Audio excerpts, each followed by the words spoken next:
music world has lost a legend in contemporary music. DC native Chucky Thompson produced some of the biggest names in R&B and hip-hop.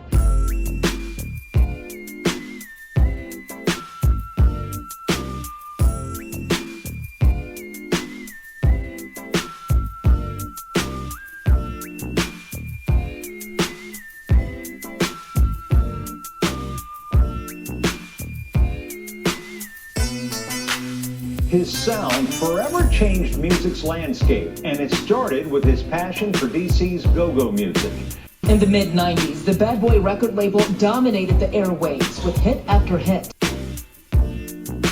DC's Chucky Thompson was part of the in-house producing team known as the Hitmen, helping to craft the sound of the hip-hop R&B generation. Thompson's work on Mary J. Blige's groundbreaking My Life album reshaped the sound of contemporary R&B. On Monday, the DC native died of reported complications due to COVID-19. Mayor Muriel Bowser addressed the loss of Thompson during her press conference today.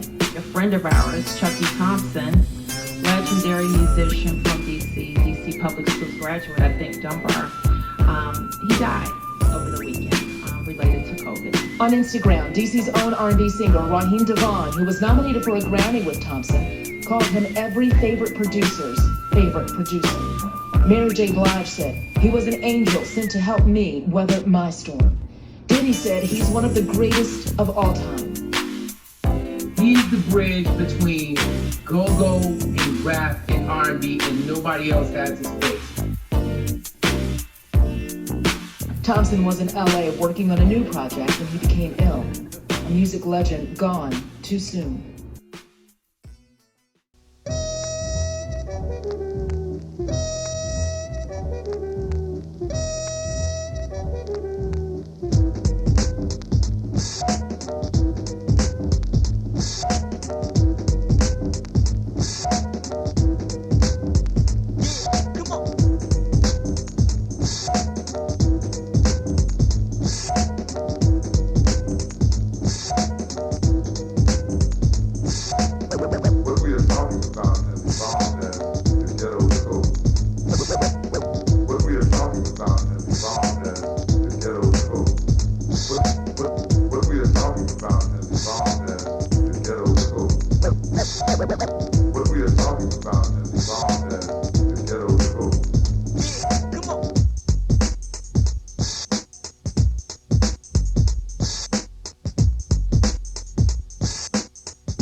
Brotherhood. What is a brotherhood? It is formed out of love. It is formed with friends and with family. A true alliance.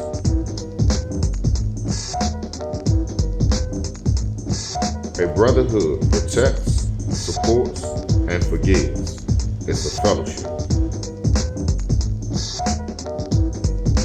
This is a story about a group of fellas who formed a tight bond. This group of men is unique in many ways. A talented bunch, a down-to-earth group, a very fun-loving and diverse group in its truest form. Chucky Thompson, the magnet, the glue, the centerpiece to the beginning of a special brotherhood. Chucky would give the shirt off his back. He was willing to give what he didn't have to help a friend. He possessed one of the biggest hearts in the world. It seemed as if God handpicked each member of the Brotherhood. Everyone had their own special talent and possessed a love for life, a love for family, and a love for music, just as Chucky did. Who was Chucky Thompson? The world knew him as a super producer. We knew him on a different level. We knew him simply as Chucky.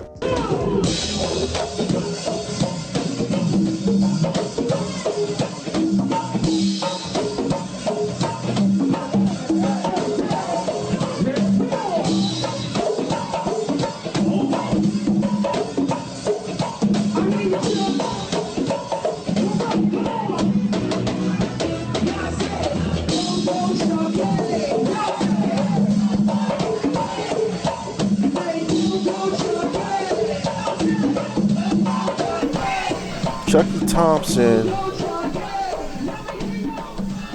a lot of things. He's a brother, he's a friend, he's a guy that would take a penny and split it with you. Just a good spirit, man. You know what I mean? Did kind of a lot of things a little unorthodox at times, but if you knew Chucky, Chucky was Chucky. You feel what I'm saying? He was just friendly, caring, funny, just cool. Chucky Thompson is my little brother. You know, even though I had a little brother, he was another little brother. Like a big brother, man, a funny guy that's gonna give it to you real, man. Chucky Thompson was a talented brother. I was amazed by him when I first met him because he could play every instrument. I've never seen anybody that could play everything. I think he was a humble person. He had several gifts. I think his from the music talent, that part, but he had a big heart. Oh man, Chucky's a big brother, a teacher, a person I used to talk to like just when I had problems, you know what I mean? And he just was always there. He was like my little brother that I didn't allow to just be a little brother. Chucky embraced me, man, you know, just maybe saw the potential in me. Chucky Thompson was my little brother. Day one. I want to be around this guy. I want to get to know, I want to be a part of what he really trying to, what he building down here. I just want to listen to him, learn from him. But when I first met him, I realized this dude could play everything. And I knew it was something special and magical because I couldn't play anything. See, Chucky, C-H-U-K-I-E, and Chucky, C-H-U-C-K-Y, it's two different people. Chucky Thompson is the artist. You feel what I'm saying? It's a whole different person from Chucky, who we knew. You know, he actually helped me become who I am today. He ain't gonna sugarcoat it. Like if I'm playing or if I got on something, anything, he might be like, man, that's not it, man. Super talented musician, magnetic personality, just a nice guy. I don't ever recall the time when I reached out to him and he wasn't there. That joint right there, that was slum. Good friend.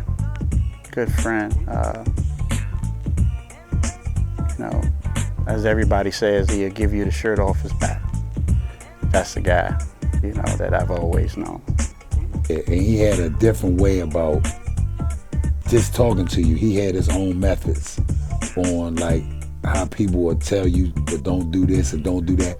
He always had a different way, but Chucky was like a big brother to me and a teacher as well. But he was a friend. He was just neighborhood Chucky, outside of my neighborhood, but he would come to me and I would go to him and it was just no big deal. He was just a friend. But I knew how things should go instrument-wise. So when I met him, I was very excited, extremely excited. He could play everything. if I go around Chucky, I'm always gonna have some laughs, man. So for me, he was like a big brother, somebody that kept me laughing, man, and always get good advice, man. And he was as close to me as my blood brothers. You know, spend the night over each other's houses, eat meals at each other's houses. You know, when my pop passed, when I was 11, his pop and his family pretty much became another family to me. Me and Chucky developed a relationship. You know, it was real cool. Come down that joint here, show me how to play the keyboards and stuff, and I sit around and watch him do his little sessions with the little artists that used to drop through the basement. He was on the drums one day, then he played the keyboard, then he played the bass, then he played the guitar. And I was like, damn. People with hearts like that, like, one thing about Cuz, man, funny thing about Chucky, you wouldn't have known if he didn't like you. That wasn't his thing. Now, if he really didn't mess with you, he just wouldn't deal with you. But if he seen you in a public setting or somewhere, or you had some type of interaction with him, he'll speak to you. But that was just him, man. He just had a good heart, man. And when I met Chucky and Kelly, I became Northwest, uptown. You know, they used to get on me about my clothes, and I became a follower of them, a follower of Chucky, trying to pick up his style, pick up the way he talked, that Northwest stuff. So he helped form my identity.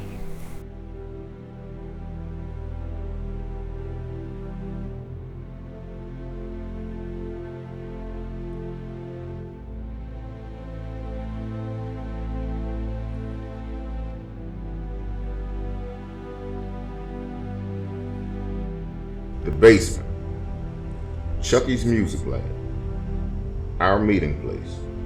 The basement represented a second home to most of us.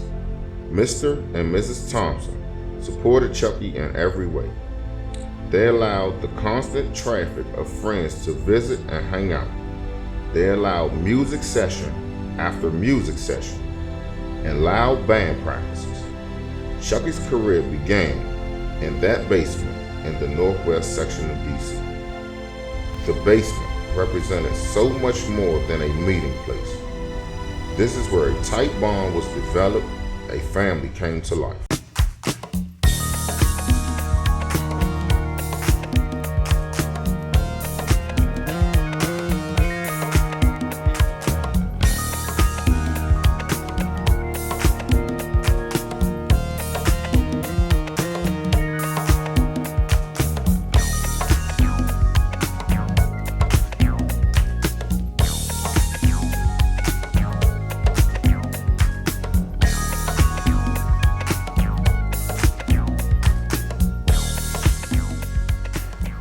My name is Kelly Harris.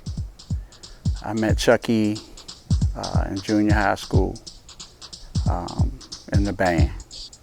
I'm Russell Bowman. I met Chucky when I was 9 years old. First, I just moved around the neighborhood and he was the first person I met. I was walking down the street to Flagler Market. This little chubby dude was sitting on his porch. Well, my name is Edwin Aiken. Not Thompson. Aiken. I'm Chucky's nephew.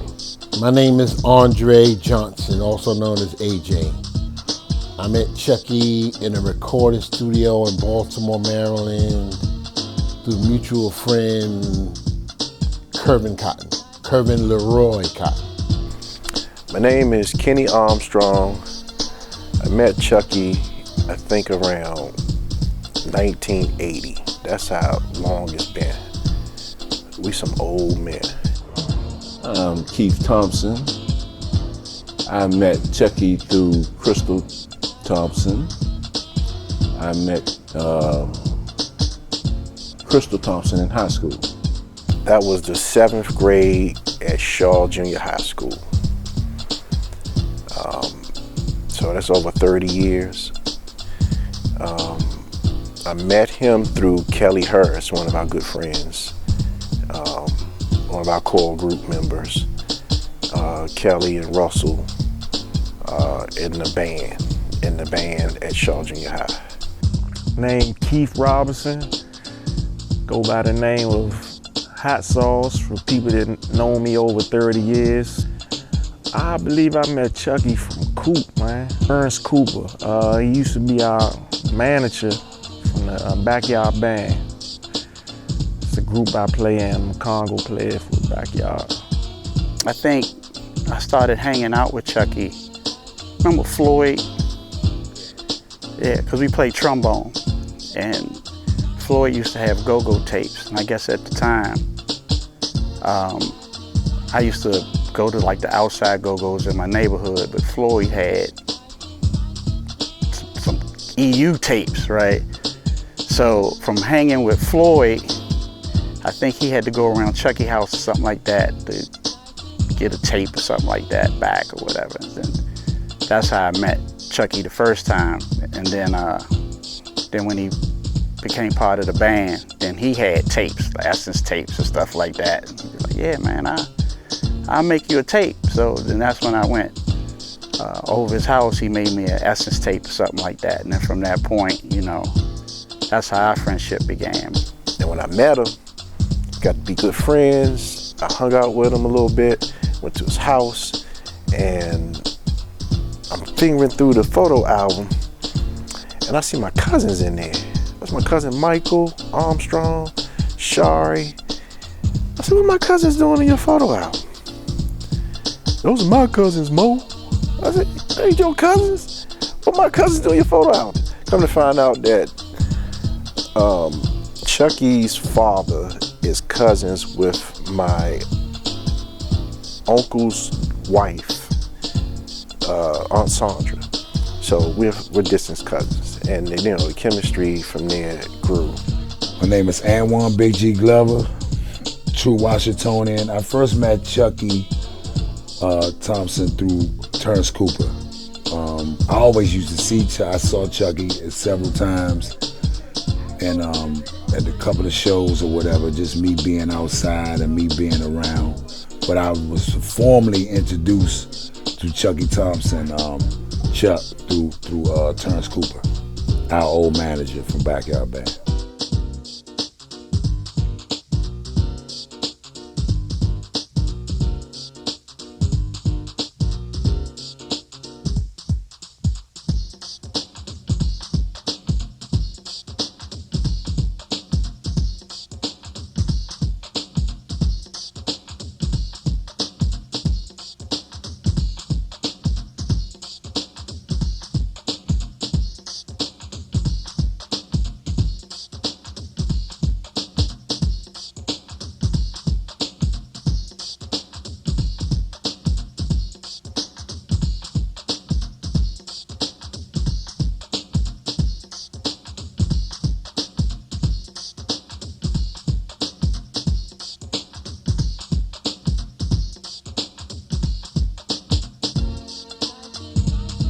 Name is Chris Wade.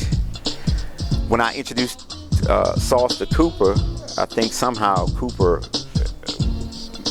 got us connected with Chucky. Somehow 17. I know it was. I know when it was. I'm not exactly sure. I was 17. Michael Dunklin is my name. Keyboardist for the Backyard Band. Also, they call me Whitey. Chucky gave me that nickname many years ago. He's called me, it went from Whitey to Whitehead Mike to Whitey Head Mike. Well, how did I get my start? In production was basically, I played with a lot of go-go bands from DC, and it just got to a point where I played with one of the top go-go bands here, which was Chuck Brown and the Soul Searchers. And I guess after we played the Capitol Center, which was a pinnacle of just DC culture at the time, I just said, okay, well, what's next? You know, just kind of felt like something else was next. If you don't like laughing, don't come around. Because you're going to laugh all day. You know what I mean? Like, it's crazy because each one of us is a different personality. You know what I mean? But it's like, one thing I can say, the love between us, I don't think no other crew probably got love like that. It's possible. You feel what I'm saying? But it's like everybody was equal. We never had, you may have a disagreement or something like that, but it was never like, man, I don't mess with that Bama, Joe. Like, nah, he be faking. Never that, Joe. And then going to the basement, it was just a cast of different characters. The Brotherhood in that basement was just like live, man. It was just like an experience where we was taught, you know what I mean, from music, just everyday life, what and what not to do. You know what I'm saying? You must be, you know, it wasn't nobody that was a threat to anybody. You got to learn everybody's characteristic. You know what I'm saying? Chucky was the glue to all of us. Like, he made it cool for me to know Kenny, or me to know, you know, Kevin or Keith, or, you know, Kelly. You know what I'm saying? He made it cool. I've been around the best of them. It was a group of guys, man, we fight, laugh. I was one of the youngins out of the crew, so, you know, I ain't say too much. I would listen and observe, laugh too at the same time. They were like superheroes. Everybody had their own power, and it all blended together. It was just like a brother. When I say like a brotherhood, everybody was down there. You didn't have to never worry about nobody backdooring you, hurting you. I think what was special about our group is that no matter what was going on, no matter how serious it was, we could find humor, you know, in whatever was going on. So anything that was happening, it just wasn't that bad. You know, you bring it down in the basement and, you know, you talk about it, you laugh about it, and you be like, all right, you know, life goes on. It's not that bad, so. You gotta have thick skin. You better have thick skin, and your metal was tested when you walked through that door. And I seen a lot of people walk in that door and walk the hell out, because you don't want none of that. We're like family, you know, we all went off our separate ways as we got older. We all got mad at each other at one time, but at the same time, we came back. It was never a situation we severed ties. We joned on each other, we supported each other, we laughed with each other. You know, maybe I'm a little biased, but our group was like no other. Anybody that was in the basement just seemed like we just became friends. You know, we look forward to meeting up and seeing each other, and then those relationships got tight just from meeting up in the basement, that central location. Man, I didn't grow up with any brothers, so it was special to me. It was amazing. I never laughed so much before in my life. You gonna get a lot of name calling, mama jokes, gorillas, and monkeys, and you know. In that little basement, man, it was just a lot of fun, a lot of smarts, a lot of dynamics. You had to be there, man, like a fly on the wall. These were some of the funniest dudes I ever met in my life. But the thing about it was full of love. It was tough, but you knew that they loved you and you loved them because they do anything for you. Our group of guys is like no other. Going over there, you got to meet a core group of guys that you noticed that it was like, and everybody felt comfortable. Like, you know, if you was in there, then you must be cool. Cause you come in that basement in DC, you better be ready. You better be ready to defend yourself. You better be ready, because if you can't, It's gonna get hot and heavy. Either you gonna cry or you gonna want to swing on somebody. You ain't swinging on nobody. You know, bad things to do, no wild shit. It's always what y'all doing, how y'all getting around, what y'all doing next, what you think back y'all gonna do. You know what I mean? Tighten that shit up. Y'all ain't tight enough. What's this? You know what I mean? Joning on each other. It was just a family-oriented space. You go down Chucky's basement. He got that little keyboard. He got them beats. And you just sit down there for hours, man, and just listen. And I just fell in love with what I heard. You know what I'm saying? And I was like, man, we was all young, high school, you know, so it was like, he is this talented to be this young. Because Chris could play, but he wasn't Chucky. It was just this thing different. I stopped paying attention to Chris. Chucky house was definitely the hangout or the spot. And I appreciate, you know, his mom and dad being that cool. All of us, it seemed like this whole set of brothers was nothing but a family. To really see the stuff that went on and the conversations we had, it was amazing, man. Just to think back to this day on how we just got things done and the structure that Chucky had us on a level to be able to conquer those bands that we was playing with and against. It was amazing. But it was a nucleus of love. It was a nucleus of respect. And you can't find that anywhere. You know how hard that is now to come up with something like that? It was just us, just about us. You know, I mean, it's other people that came around us, but the core group, it's like a brotherhood, man. Period. If you wasn't in it, you wasn't in it. Don't try to get in it. I was actually working a job. It was a job doing audio visuals. And a good friend of mine worked there, and she had this keyboard. And it pretty much did, at that particular time, it was like the early 90s. And it did pretty much everything that was happening in music. It was a sampler and keyboard. And she basically let me keep it. Her name is Elise Perry. She just said, look, you can keep my keyboard. There are a lot of people that lent their keyboards to Chucky. But I didn't assert power over him.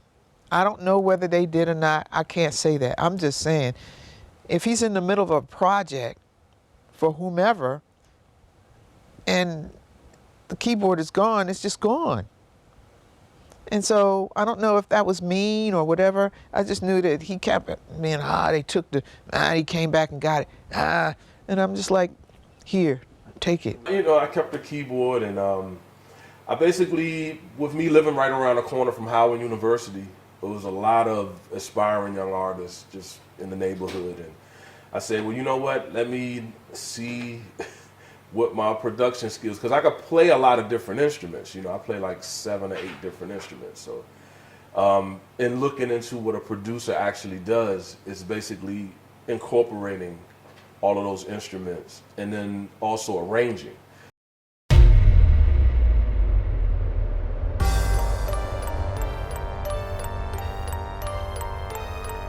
Kenny always trying to find a way. You know what I'm saying? You always look for a way. Sometimes you'll be on the right track.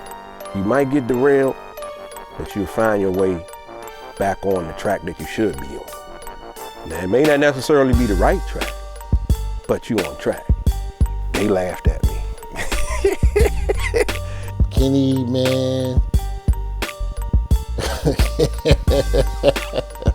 Cannon.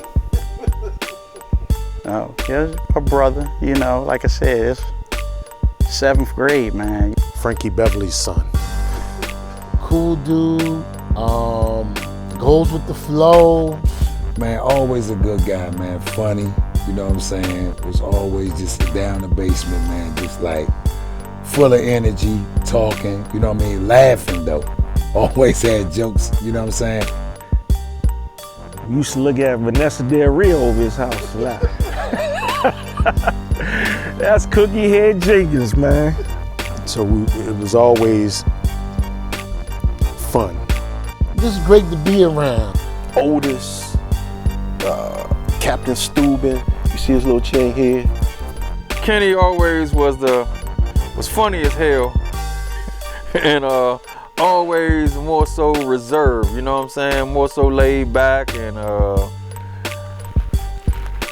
solid. That's where I get it. I got the bald head and the chin. Chucky brought out the best in Kenny. Kenny brought out the best in Chucky. Funny. In a whole to the left funny kind of way. Chucky's sparring partner. They would go at it. It'd be a group of us joking and laughing. But when it got hot and serious, Chucky and Kenny, the only two standing.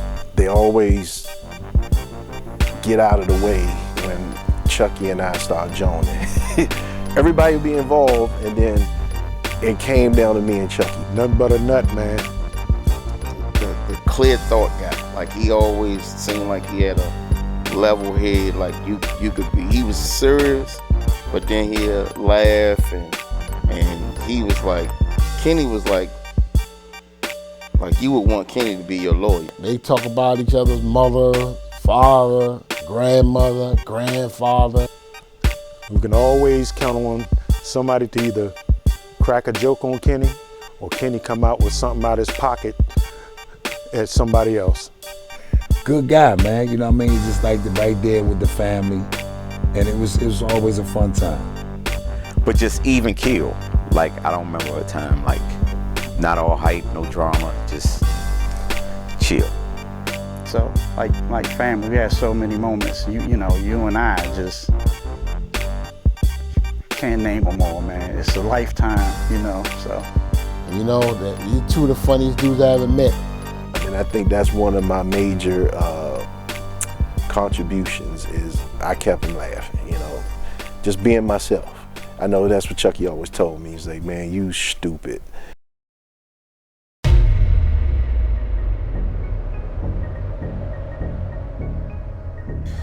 They call me the Grogger. Eddie. One is smiling, that's Chucky. Hey, he ain't gonna be smiling. He's like, man, what's that you got on, man? Dusty. Eddie the Grogger. Man, that was like the mad uncle, man. Eddie would be like this, man. He had his times where it was just like he was teaching us. Quiet, always watching, always examining somebody, always trying to find an angle, always ready to destroy something. The Grogger. Straight, no chaser. Steady Eddie, my cousin. They were almost one and the same, like, they were cousins, man. Out of all the brothers in the basement, Eddie was always the one in the background, not saying nothing. Eddie didn't like anything, but it was so funny because he had a good ear. And if Eddie ain't like it, his whole thing was slum. Get it out of here. And you just like, this guy, man, if Eddie like it, then it's good. And he'll tell Chucky. Because I was that one, like, I seen through the BS, man. You ain't know if Ed was gonna be cool this day or mean the next day. But that was like my main uncle though. You know what I'm saying? But I learned so much from him on how to like survive in the street too, because he told me a lot.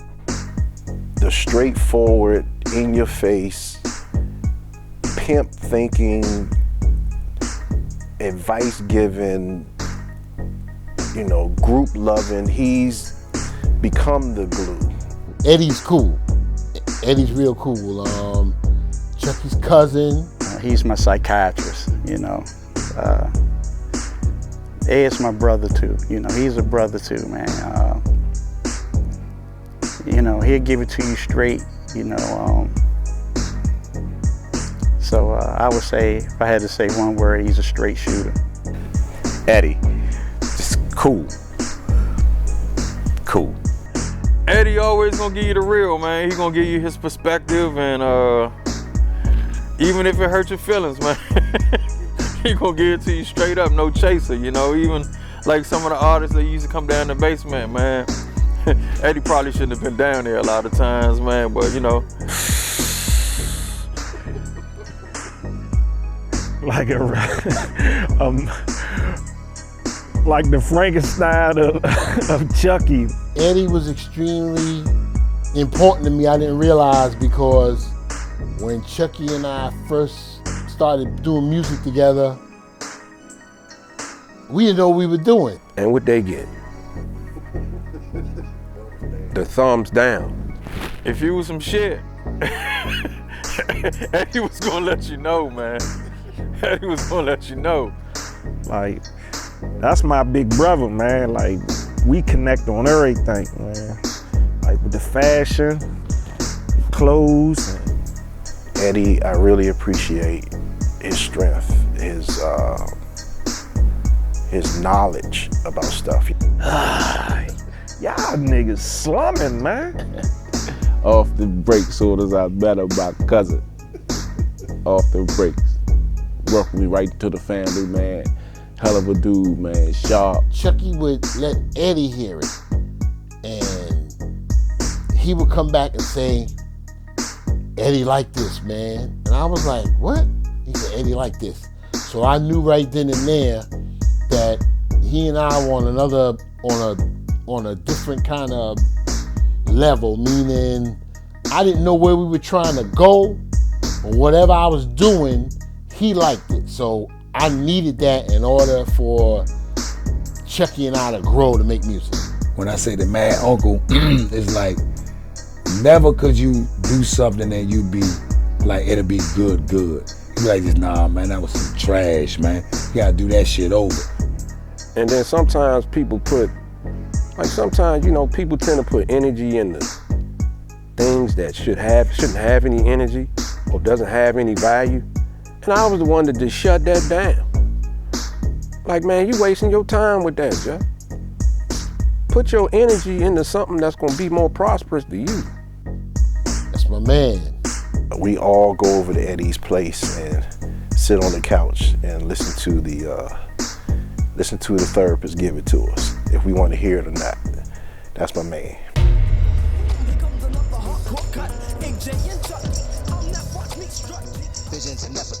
AJ, man. Thumbs up to AJ, Joe. I bought my turntable. You know what I mean? I did some little bit of this, a little bit of that. Yeah, AJ. Stone cold, hard, in your face, no mixed words, straight up cool, DJ AJ. AJ is a solid guy, you know. Blackish.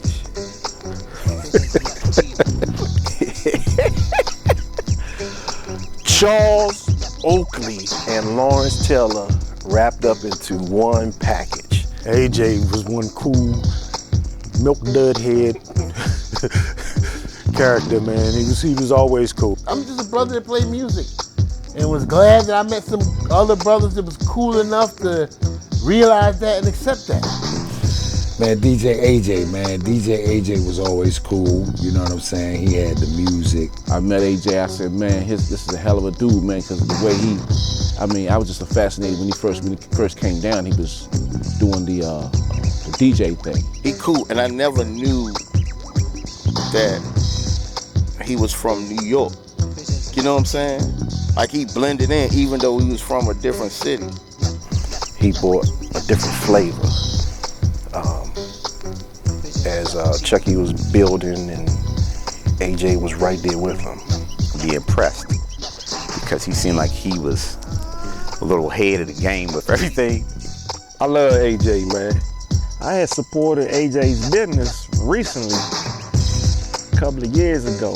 On point with advice, the way he look at things, and you know, just being there for you. That's my man. Remember those songs, Ken, used to be like 30 minutes long? Jones had a beginning, but no ending. He brought the music too, AJ brought structure to Chucky's world. He is a person that, do what he can for you,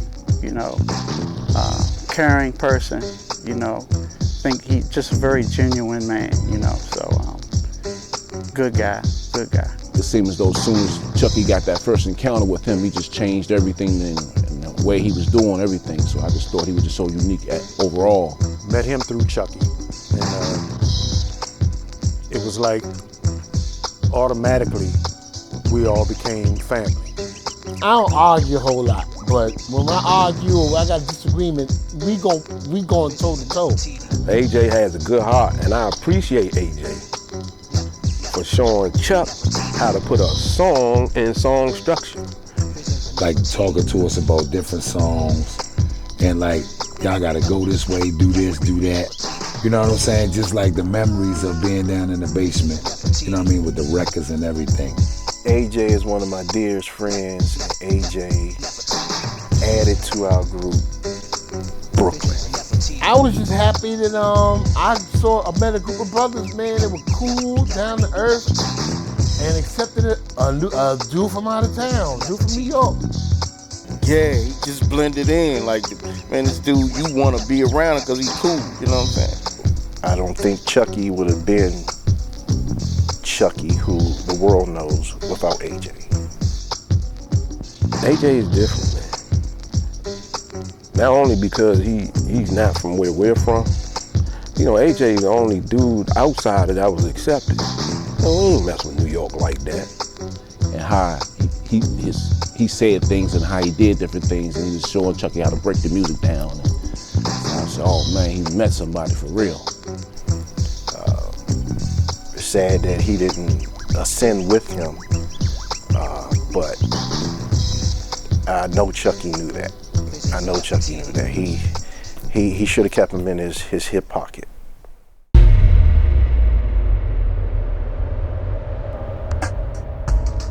I'm to be love. I'm Keith, love, Virgo. That's what we do, love. Keith always wanted everybody to be good. You mean what I mean? Be content. Or whatever they need, yo. Like Keith will sacrifice his for another. That's Keith, yo. Keith Thompson is my man. Ronnie Thompson. We call him Ronnie because he looks just like that dude from New Edition. Like an overseer. Keith was like the father of the group. Keith was the go-getter. Oh man, Keith, man, was a wise man. You know what I'm saying? He was always telling me back then, you gotta save your money. Strong, man, leader. He was always a hustler in many different ways, you know what I'm saying? He was a businessman, still is, he was always pushing. Keith, cool guy. He was the stick and move guy. I got an idea, business. It's only a few. You feel what I'm saying? He signed for my first car, man. I got my car. You ain't know that. Yeah, man. Met Keith. I was a senior in high school and Crystal was dating him. Everybody looked up to Keith. If you needed anything, Keith would get it, or Keith would know how to get it. They got married early, so he was Mr. Responsible. So yeah, that was big bro right there, man. Was always an entrepreneur type. Always wanted. He had photo booths and tapers and photos, and then he'd change the name. Has helped me in several ways. He's helped everybody. I always admired that about him, man. Anybody needed anything, any help, any way, he's always there. Save your money, put your money away, and always try to put your money like start a business. Older, I felt like I was older because I was a lot more settled. Keith was almost like the Rock. Is that life preserver. It's like, if you need help, put that Keith vest on and you'll float to the top. Keith, man, they don't make people with hearts like that, Joe. Man, like about life insurance policies and all that. Keith was smooth, man. I guess I took a liking to him because he had my name. That's my name, my real name. I love everybody. I love everyone. I pray for someone else before I pray for myself. That's the way it goes. Once again, man, you know, brotherhood right there. That man's a beast. He has a big heart. You ain't gonna be this young, and that's one thing I remember he always said. He was like, you're not gonna be this young. And I tell the youngest now when I talk to the youngest, so I got this from Keith, you're not gonna be 16 years old for the rest of your life. Always bringing people into the fold, you know what I'm saying? If you wanna get out there and, you know what I'm saying, he had businesses, you know what I'm saying? So if you wanna get out there and work with him, if you want work, he's gonna put you to work, you know what I'm saying? He's gonna show you how to get it. Keith was funny too. Keith was hilarious. They all had a sense of humor, but Keith was cool. Keith was that whatever we needed, Keith would get it. So, and I just took on responsibility early because I got married early to the family. So I was like almost like a role model. I had to I almost had to live an example. Do anything for you. He used to always teach me, like, try to get into the business aspect of things. Try to not to just be the artist, but get into the business side of it. And I always resonate with me to this day that I talk to the youth and I tell them, like, you gotta always know everything you're doing. Not just being an artist, you gotta know the business side, what's coming in, what's going out, the whole 9 yards. But Keith was like the wise man. The wise man. If Keith need 9 pieces, somebody else needs 7, Keith will give you 8 and just take the 1. So a very integral part of our group who did everything.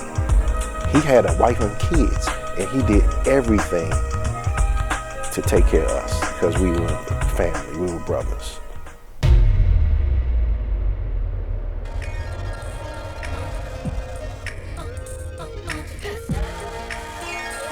Jerry is the biggest, funniest, funkiest dude I ever met in my life, man. We had Jerry, which is who we call 250. Oh man, funny guy, man. Had you laughing, had you crying.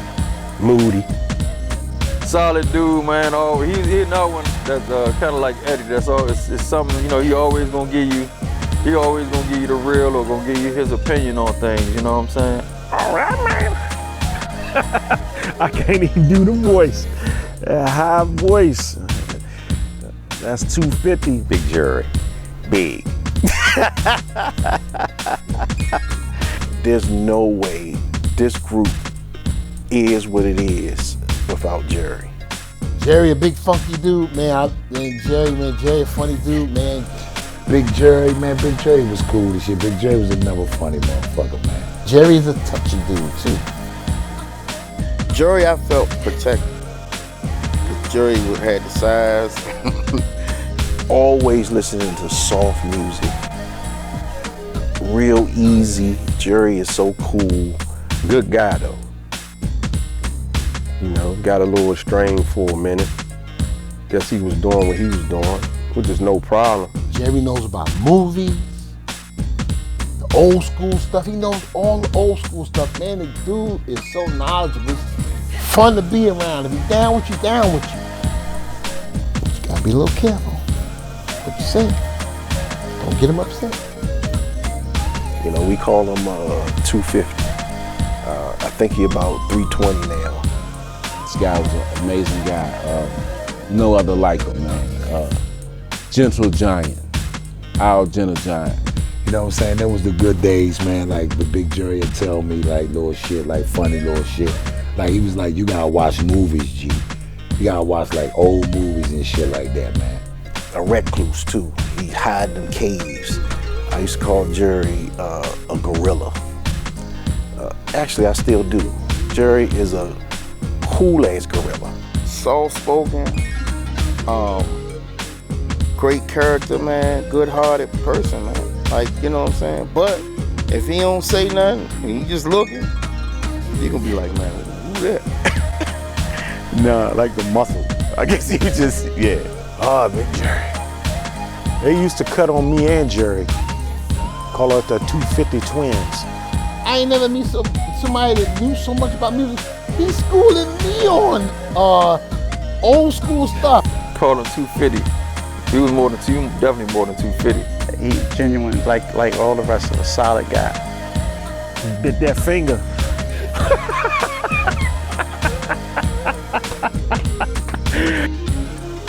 Jerry light on his feet. Jury, man, is just jury. Jerry will break your neck. And AJ and Jerry got a certain chemistry. That joint is funny. You go through the hardest of times with them.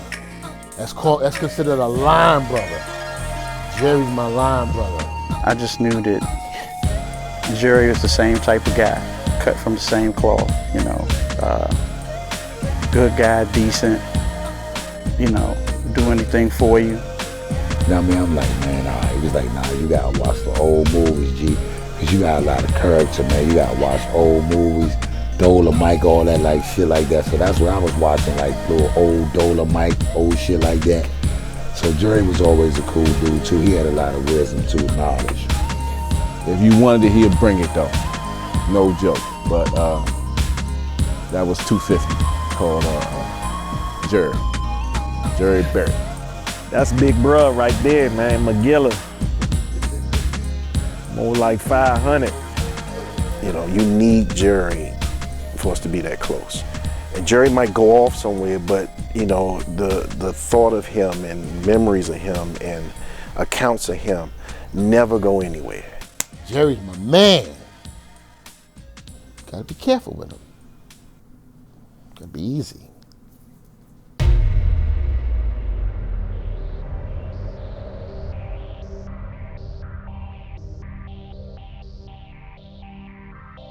I don't know if I could tell this story on camera, but Kevin is the wild out the bunch. He the wild factor.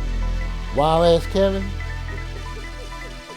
Well, Kevin is the one I call the protector. He had the street knowledge. And Kevin will be on your ass, like your father, your brother, and your uncle all in one.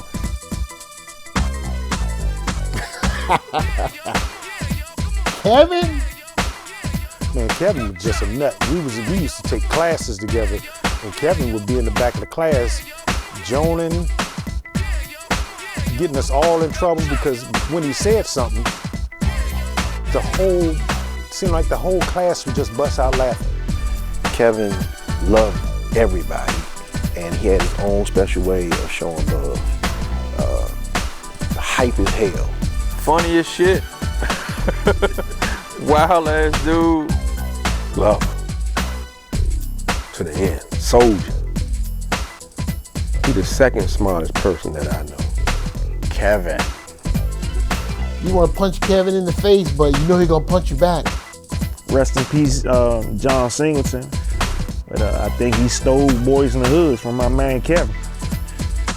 Kevin, he went his thesis paper. He went to Howard, and the girl, that's the story right there, man. You know what I'm saying?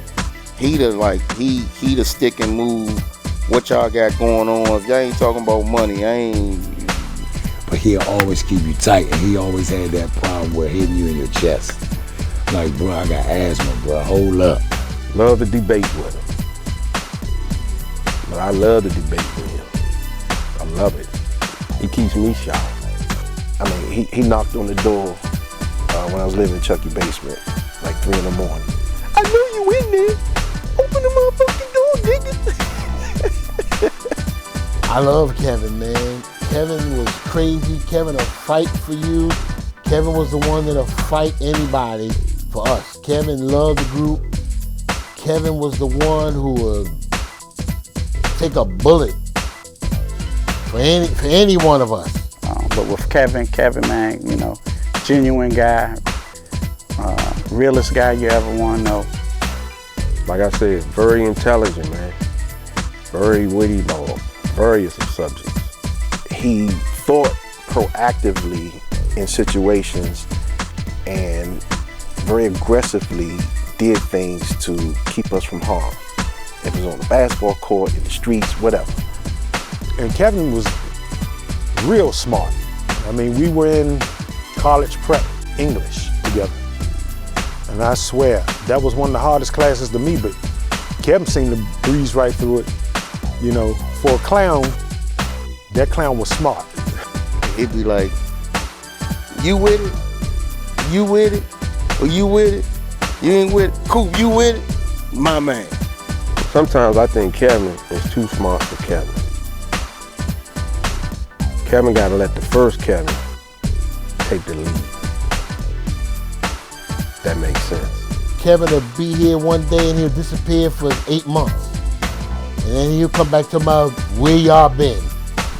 He gonna start a party, you know, in some way, shape or form, you know. Storyteller, seriously. Sometimes I think Kevin gets in Kevin's way. I love him though. Kevin, that was like a big brother, man. He used to always like not really let me like try to walk away, because a lot of times I'd be like, Kevin, I gotta go, dog. You know what I'm saying? Hold up, man. But Kevin will talk the hole in your head. You gonna get retributions, man, for Kevin, man. For that boys in the hood, man. They stole this joint, man. The intellectual. Kevin? That's my man. He's my brother. Kevin will pop up anywhere and be like this. You don't know if he's coming on a bike, in a fucking cab, a little small Chevette. He'll pop up on you. Man, come here, man. Come here. Let me talk to you. What's up, man? What you doing out here? Kevin was one of them type motherfuckers who'll be on your ass. Yeah, and he was super smart as a motherfucker. Was one of the smarter guys. He was sharp. He was had a lot of energy. We called him Juice. Also called him Canali. Real sharp guy. Our brothers were. He was like, I don't know if he was a good influence or a bad influence. Whatever we're going through, you know, back in the day, you know, we could talk about it. You know, you could be transparent, laugh about anything, you know, no matter what the issue is.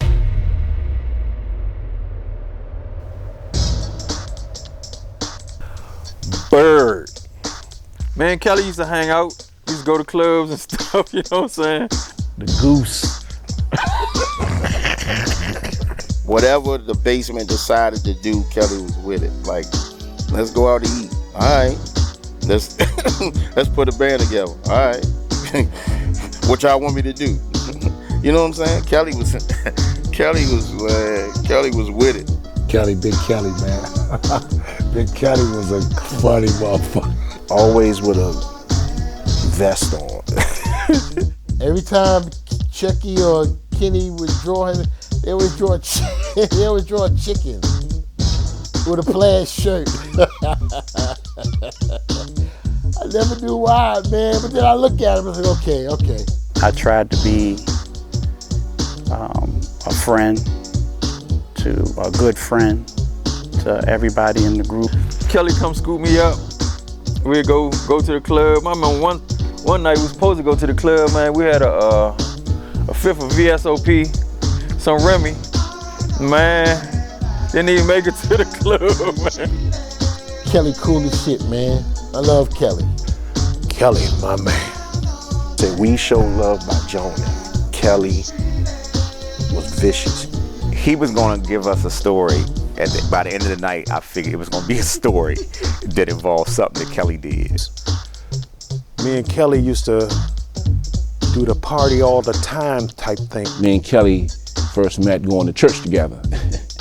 And we would be cutting up and doing different things in the church and singing in the choir and ushering and doing different things. How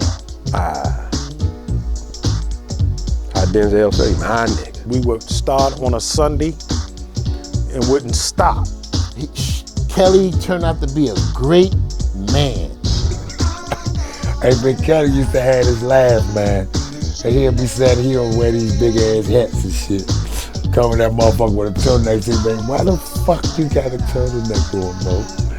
Kelly is a silent assassin. Chucky and I used to go at it all the time. We took the gloves off. But Kelly slip his in. We was out at the bar and stuff, and he took care of our tab and stuff, man, my wife, man. That was big, man. I was telling my wife, I was kind of like bragging. I was like, yeah, this man, we used to be with Chucky and all these like my big brothers, man. He watched me grow up. Yeah, shout out to Kelly for that, man. Tried to be there for everybody as much as I could be, support them any way that I could. I remember the first day I met him, Chucky and I were getting the music thing going. We were in the studio or something. And Chucky was like, yeah, my boy Kelly here. Hey, no go ahead with that shit. But Kelly was a funny motherfucker. Cool as shit, man. Kelly ain't really talk that much, but Kelly was funny as shit. Me and Kelly have gone through some stuff just like me and Chucky. I mean, like I said, we met in junior high school and been close ever since. Even now, when I think about the group, it usually Kelly's story sprinkled in there. That's Kelly, man. Love him. I love him, yo. Kelly just want to be loved, man. They be in all the wrong faces.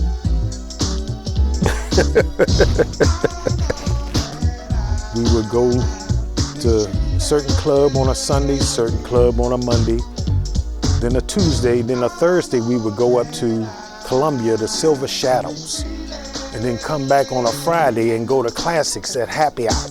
I mean, I've been through so much with Kelly. We out there searching for jobs together. You know, we junior high school,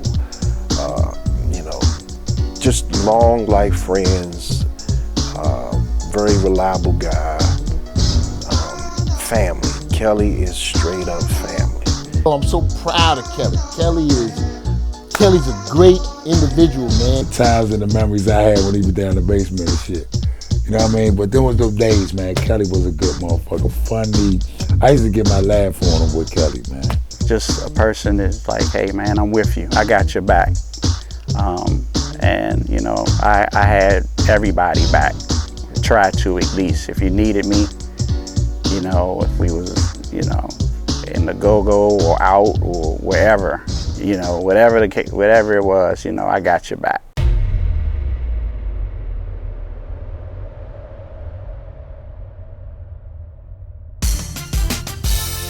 Todd. Cool, funny. Todd, Waldorf, Maryland, Marshall. Big Todd, man. Big Todd was super funny, man. The group called him Dr. Bad Vibes, Dr. Bad Bread. But yeah, I just thought he was not afraid to take chances. Oh, Todd. Love him to death, man. That's another good brother of mine. Todd used to be like that, AG, let me let you hear some shit, bro. I be like, this Todd, I done listened to this shit 14 times, you let me hear this same shit, bro. Todd was cool, man. Todd was a nice guy. Todd's a big dude. Todd got that country accent. Todd talk like he from Texas. Todd. I first met Todd through my cousin. They went to high school together. Todd is just Todd, man. The unknown soldier. Todd, man, that's a big bruh, man. He actually gave me a beat. My man Todd is Izuki Jeep driving. Todd a big dude, Todd is nice. I got in there one time with Todd, man. Todd another smooth operator. Like he was the serious guy that I had to get time to know. Like, no, man, you gotta fucking listen. Just be quiet and listen. I'll be like, this Todd, man, okay, man. You know, I admire how younger, I think I had mentioned this to him, just how he, when we were younger, he just tended to do what he needed to do. So I remember I had these favorite pair of jeans, but they had a mark in them. It was like a dirt patch. Very consistent friend, very consistent buddy. He was gonna be the rapper with the mask on and nobody knew who he was. You know, they was clean, it was new, but they had this one patch. Like this, man. And he gave me a beat, word of mouth. Like 30 years later, I still do it. And I was just thinking about the times that I had when Todd would be talking to me and like he'll just be like this, hey, I ain't gonna let you leave yet. Big slew foot, slap a dude with a hand wide open, Todd. Funny guy, man, sharp, is with the bass thing, man. Yeah, Todd. Todd introduced us to the jazz, you know, Jaco Pastorius and Marcus Miller. It was just musicians all over the basement, man. I hit him with a dagger. I was like, man, get out of here, man, with your big country ass. He came at me with, AJ, wash your jeans. Man, funny, great guy, man. You know, smart guy. I really, you know, respect his opinions on things.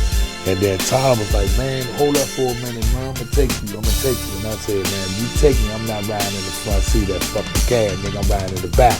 I didn't know he played the bass guitar until Chucky was like, yeah, he played, you know, we playing with air raid, stuff like that. You know, faithful guy, loved us. We loved him just as much. Good dude, man, good heart. He was like Chucky's big brother. You know, Chuck called me his big brother and I was the younger cousin. He called me his big brother. But Todd is like the bigger brother.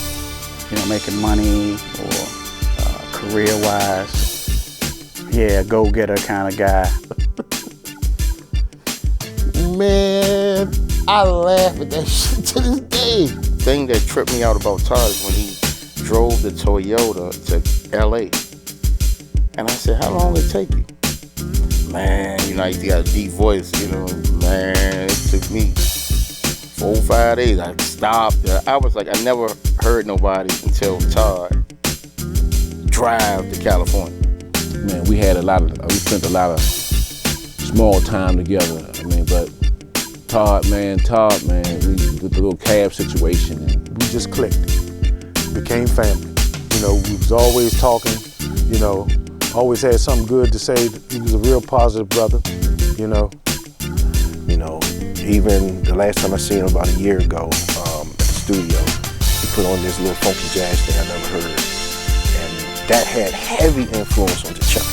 Then he started driving the cab from Montgomery County, the blue cab. I was like, man, this man he get it, you know what I'm saying? He always was striving.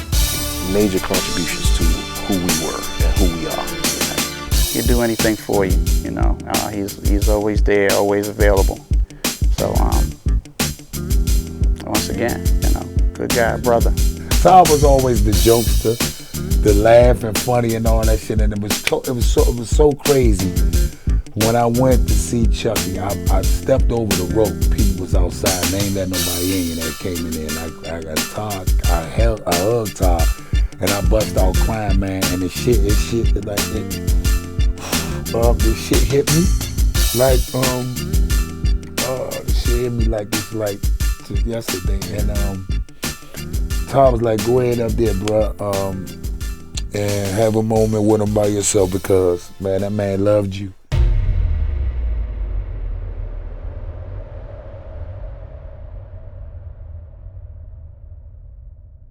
Mo.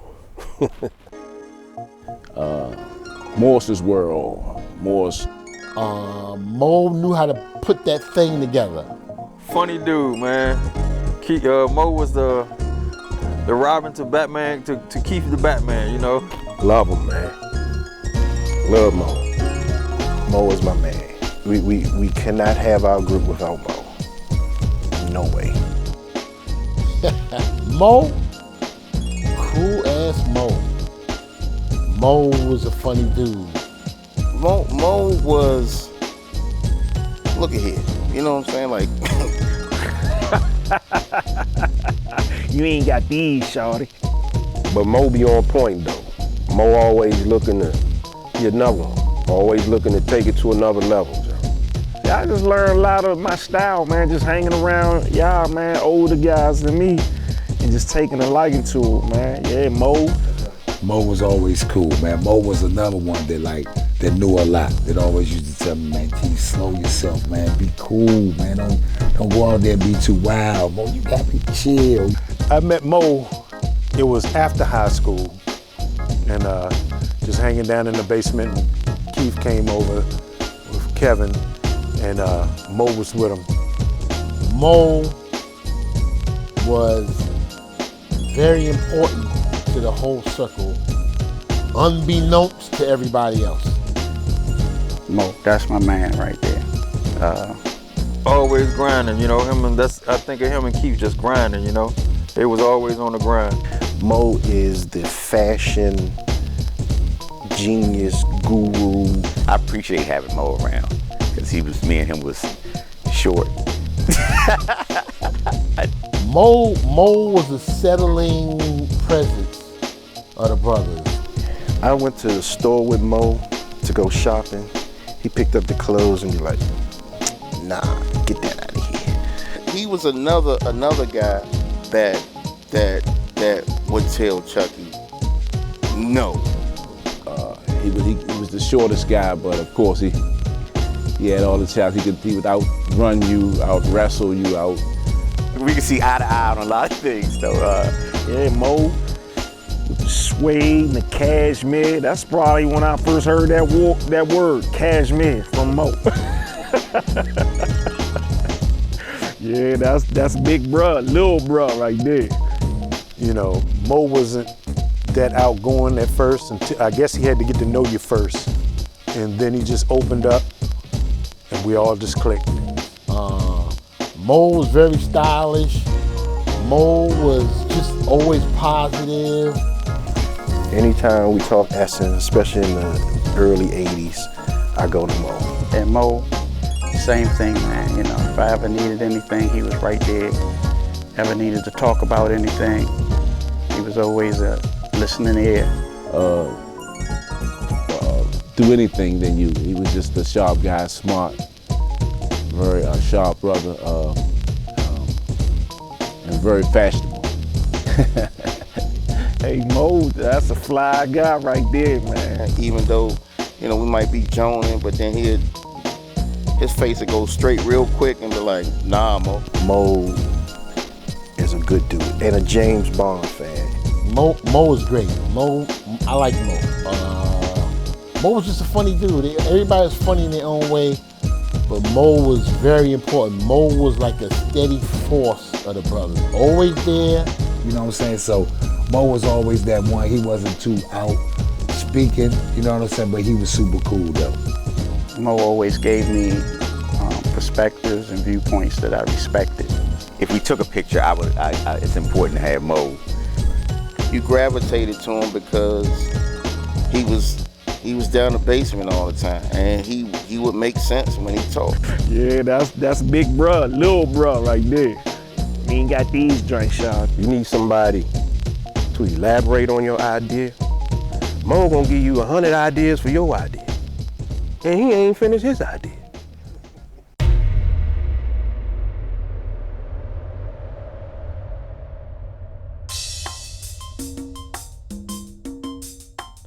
Hot Sauce was the baby of the bunch.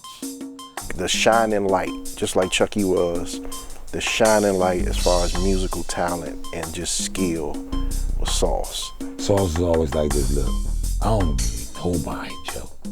Oh, I got it myself. Sauce was that brother, like, you know what I mean? He was always down for whatever the band was down for. And he cranked them Jones, so ever since then I just loved him. Real sharp, real respectful.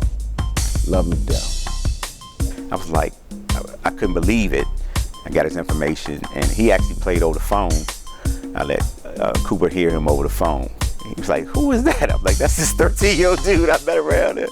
And yeah, he ended up coming to our band. He's another guy that I admire, you know, just how he conducts his life. Chucky said, man, it's a dude that can crank congos like Jungle Boogie. And I was like, stop playing. You know, real laid back. He's a youngin' and he carried himself like he was older. So that's my man. That's my man. Part of the Backyard Band. was a whiz kid. Where like when I first heard Sauce, he was like 13, and I couldn't believe. I heard we was on the phone, and Chris Wade was like, "You gotta hear this youngin'," and he was like, "Sound like Jungle Book." I was like, "Come on, man." Hot Sauce was our little brother. Hot Sauce was the up and coming one. Sauce, man. Sauce like my little brother. He let me hear a tape of this little dude, man, and it was on. We just said, "Youngin', you got it." You know, we didn't have to tell him.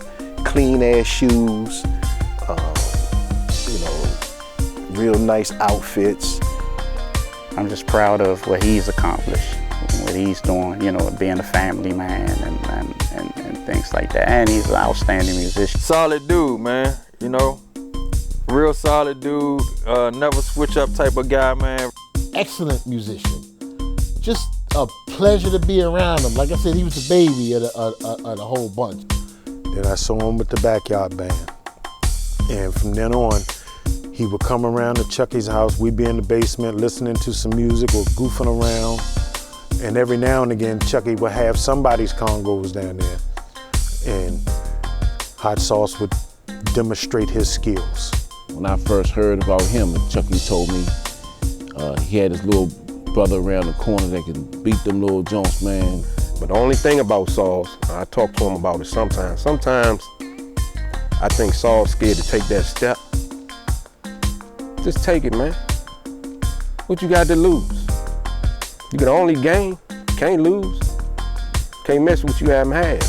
I found he was around Cave Yard playing with a band, and I went around there and found him. I was like, he got to be in our band.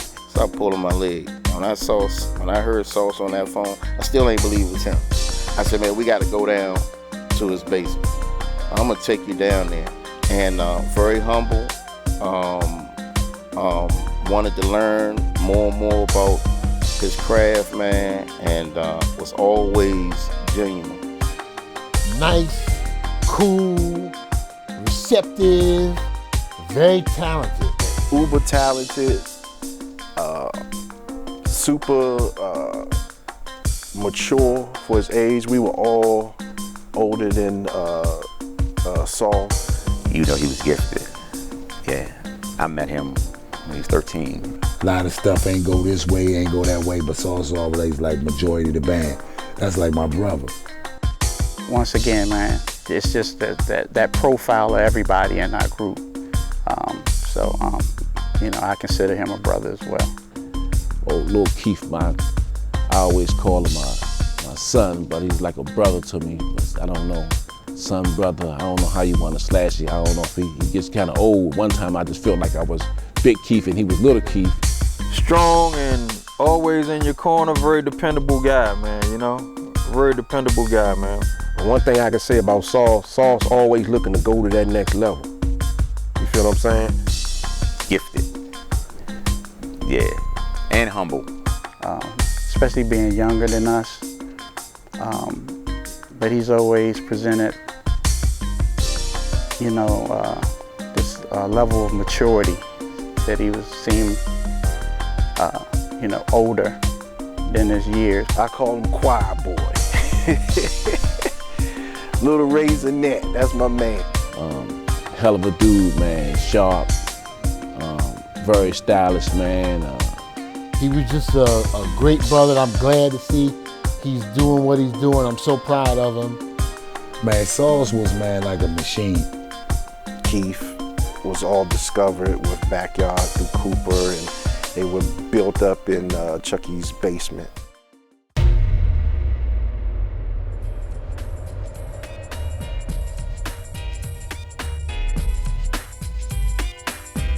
Russell's man, very nice dude, very nice family, one of the core members. But Russell from around the way. Shaw, you know, band. I guess I can even include him in that little group when we was coming up. We call Russell Rosie Greer. But Russell was a real nice guy. Russell was cool. You know, we played trombone together. Big Russell, always smiling at me. Just low-key, if that's the word. That's the way I would describe him. I don't know, man. I guess I was that goofy, dark-skinned, heavy D-looking knucklehead who would sometimes do stupid stuff, but you know, I had you guys around me to keep me grounded. So I remember Russell from like the junior high days, man. Russell's a good dude. Russell lived up the street from Chucky. Russell like a bear. I looked up to y'all like superheroes, man. Russell wasn't around a lot when I got there, you know, but Russell's cool. I can definitely include Russell in there as one of those brothers back in junior high. Russell, just like all of us, had our ups and downs, but Russell was steady and reliable. He's a true friend too. And he's a brother too, because like I said, who I am today is, you know, just growing up with, you know, even with Russell, because Russell, you know, lived right up the street.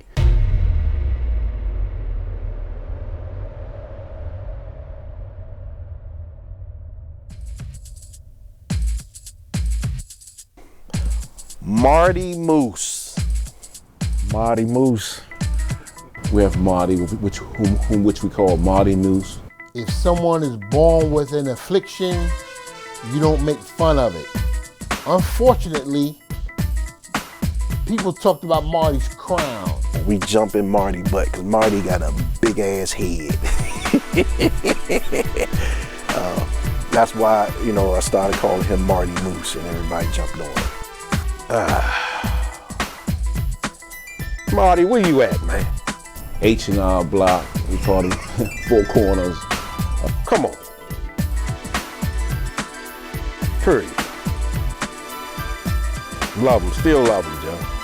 Funny ass dude, man. What's he called Marty? They used to call him Marty Moose or some shit.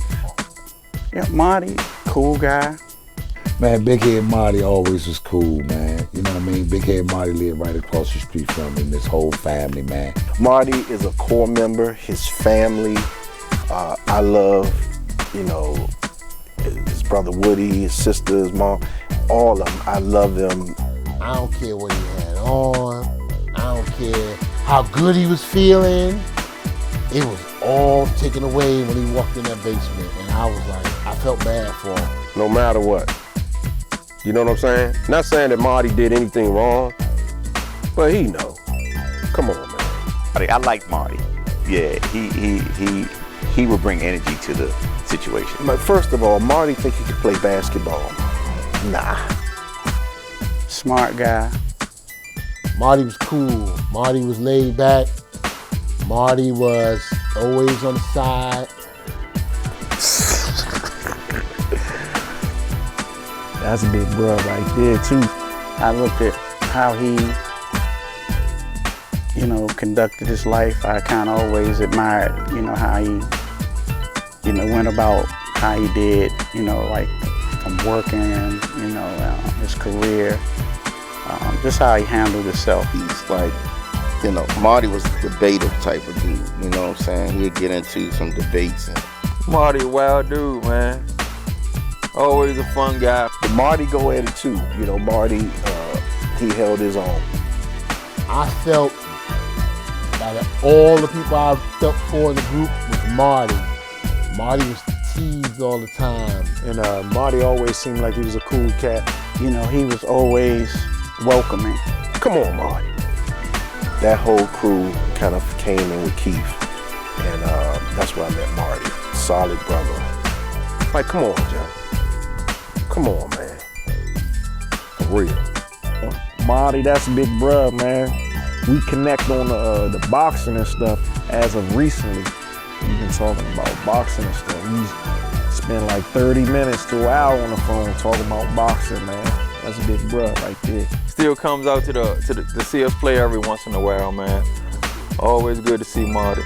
It was something he couldn't help. I mean, it's to a point where you might have to start looking for some more friends, man, because, god damn, they used to tear Marty up.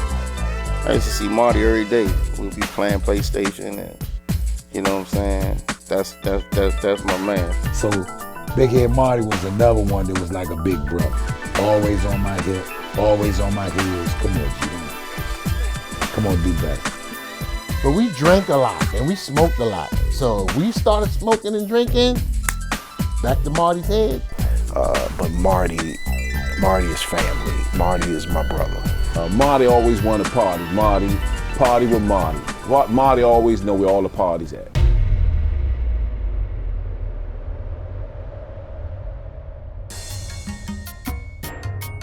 Cooper is what I look up to. Man, he put a hell of a band together, that's for sure.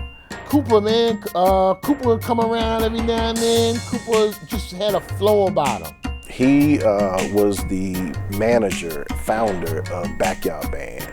Terrence Cooper, man, that's like Pops, man. Like, we had our fallouts during the years, but that's like, you know what I mean? He made Backyard what we are. Me and Coop, I met Coop when I started working at People's Drugstore in Georgetown. I move carefully around people. I try to make them feel as comfortable as, you know what I'm saying? Just try to prove that I'm a cool person. When putting us together, and it was a gift for him to bring us to Chucky. We actually started a band called Madness, and I was the manager. I looked over at Cooper backyard, and with Cooper leading, it was growing and growing and growing, and Madness, we never got out of the first rehearsals. He made us want to be with this shit forever. You know what I mean? So I already had it in my heart that this is what I wanted to do. But he made it a little easier. You know what I mean? It was tough love at times. I never was controversial, you know what I'm saying? Never argued with anybody. And even if y'all got in arguments, I would just sit back and be like, good dude, man. Father figure to us, man. We definitely would have been here without him, man. Coop another one. He was just trying to figure it out, Joe. You know, Coop was always trying to advance. We worked together for a few years and got to know each other real good. He tightened us up. He made me really want to be who I am. Coop solid dude, man. You know, he was always been more mature, definitely he was older than us. He was like a father figure in some sense, you know what I'm saying? I call him Steve Buckhands, his little chubby cheeks, you know. He looked just like Steve Buckhands. You know, me coming into y'all world was like, the reason why I'm down here, because Chucky obviously think I'm a cool dude, you know what I'm saying? Cool, good dude. Me and Cooper grew up together, kids. And he's like, we need a band, so we started a little band. Cooper was just a mellow fellow, a mellow dude from DC, man. Cooper, I like the way Cooper bounced. Cooper was in, and then Cooper was out. In, out. But he always had the respect of the group, man. He was part of the group. Cooper's the man. I love him to death. He's definitely a brother. I had to bring in good grades to play in the band. Had the different grades you couldn't play shows and stuff like that. He taught us, he nourished us, he had us together. Coop was trying to take it to another level, but he didn't know what level he was going to. You got to know where you're going in order to get to where you want to be. But first, you got to know where you at. We've been through a lot, you know what I mean? It's growing pains, but that's Pops, man.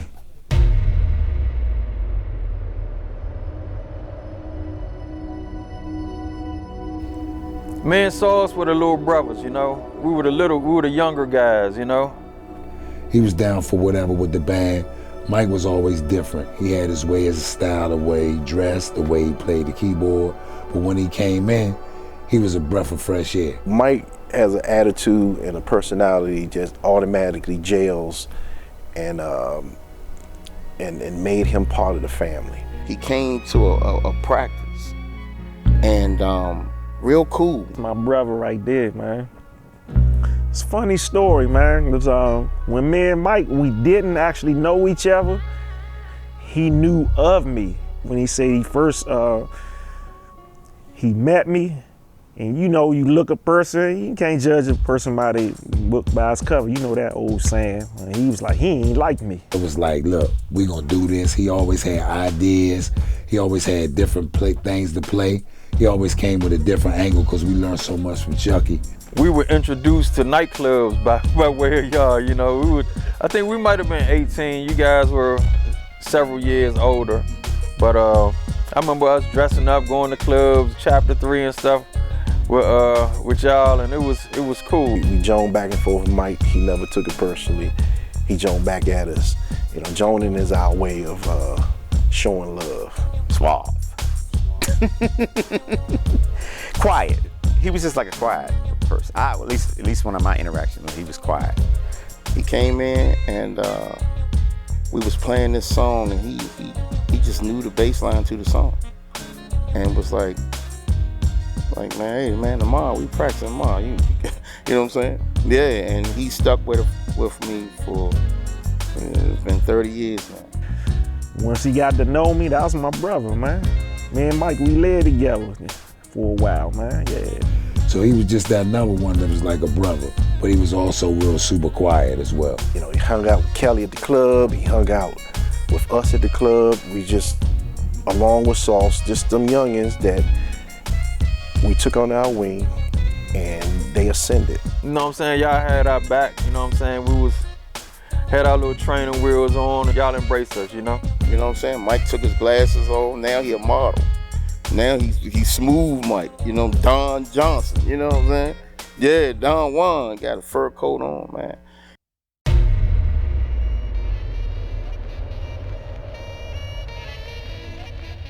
Little Chris, I call Sammy Davis Jr.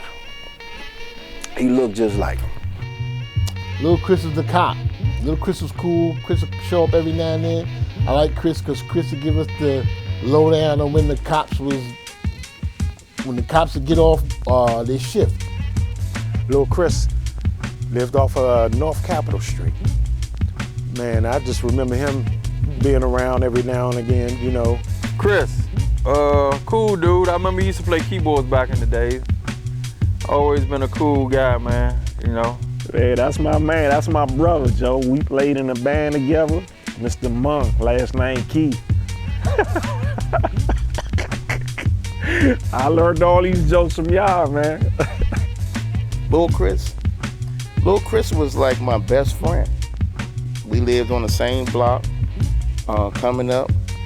Man, his father, we used to go to McDonald's every Friday. Chris played keyboard, and he played in the go-go band, so I know that's a natural way he was a magnet to Chucky. Chris was another one, man. Chris was like, he always used to pull me up and be like, gee, man, I know you out there. You know what I mean? You gotta watch yourself, be careful. You know, man, Chris just, you know, we used to get kicked out the alley by the big boys, but Chris was like, I consider Chris like a childhood best friend. Chris was just always there. Chris was always cool. Chris was always just in the mix with us, you know, going to club, you know, contributing musically. Real good man. I'm actually an introvert, except when I was with that crew. And he was super talented, man, because he used to play the keyboard. He'd be like this, man, you're trying to show EB and them stuff. You know what I'm saying? And he was just like that guy that always, I'm talking about to this day, I'll pop up, he'll pop up, and when I see him, he'd be like this, man, gee, man, I'm proud of you, man. You gotta keep pushing. But he was always that guy. He was another one that was kind of quiet, but he'll let you know, like, man, come on, man, you gotta, man, look, do the right thing, man, walk the right way, and it'll benefit you later, man. You know what I mean? Just think before you act. That felt like that's the only time I could really like be myself, whatever it was, yeah. You know, we gave it to him too. Chris was not off limits. We jumped in his Sammy Davis Jr. butt. But he took it well. That's my man, Chris. And Chris was really instrumental in me wanting to be in a band. You know what I'm saying? So that's my man. Reliable, because I know a couple of times on an individual basis where people reached out to me for things. And just cool. least that's what I thought.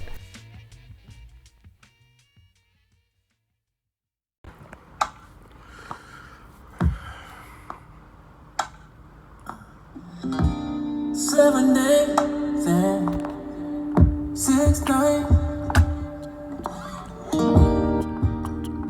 waiting on you.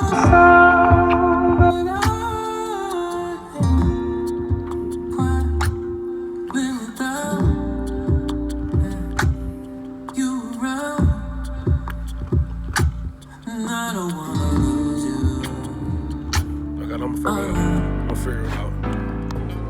Where did it come from? You know, I asked my mother this. I mean, it was a gift, pretty much. And from the stories that she told me, that she used to sit me in the kitchen, and you know how kids would just be banging and making noise. I was actually on beat with it, so she knew from there that something was different. And I mean, I don't know. My mind is always on record. So listening to records growing up, just listening to instruments, I mean, it started early. When I knew he was special, that was when I used to practice with him in my basement. Oh man, you just know that it's something that it's magical or something. I don't know if he programmed it to me, because many times I was there at the house in the basement and you hear that. Chucky was a major influence in who I am today. My love for music, you know, I sat beside him as he created. You know, this dude was just different. I just had a real sense of pride, you know, just hearing his music, you know what I'm saying, or like reading credits, or me knowing, damn, that's my man.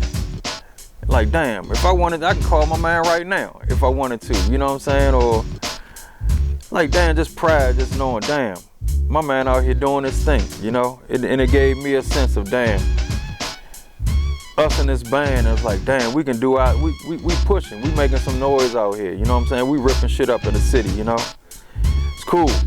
He was, like, working on some music, and he would go from, I guess he had, a 4-track or 8-track, and how he could just put all the parts together. But then he could play every instrument. Like, I'm like, how can, you know, like, this is when we first meet him, how can you play these instruments? You know, like, he couldn't read music. Chuck was doing music all this time. And, you know, sometimes Chucky needed that booster. Like, he would doubt himself. You know what I mean? Like, you can see it in his face. And sometimes he'll just, you know how he do that? That joint did. You know what I'm saying? So that particular conversation, he asked me, he said, man, what you think, Joe? I'm like, well, I think about what? He said, nah, man, music. I was like, man, the music cranking. What do you mean what I think? Nah, like what you really, I said, man, look, Joe. Cause he was on that Teddy Riley and whatever, nothing against them. Great producers. Teddy Riley and whoever else, Jimmy Jam and Terry Lewis, like he was hard into them, right? Yeah, he was into them, right? So I said, Chuck, I said, cuz look, man. Honestly speaking, they can't with you, right?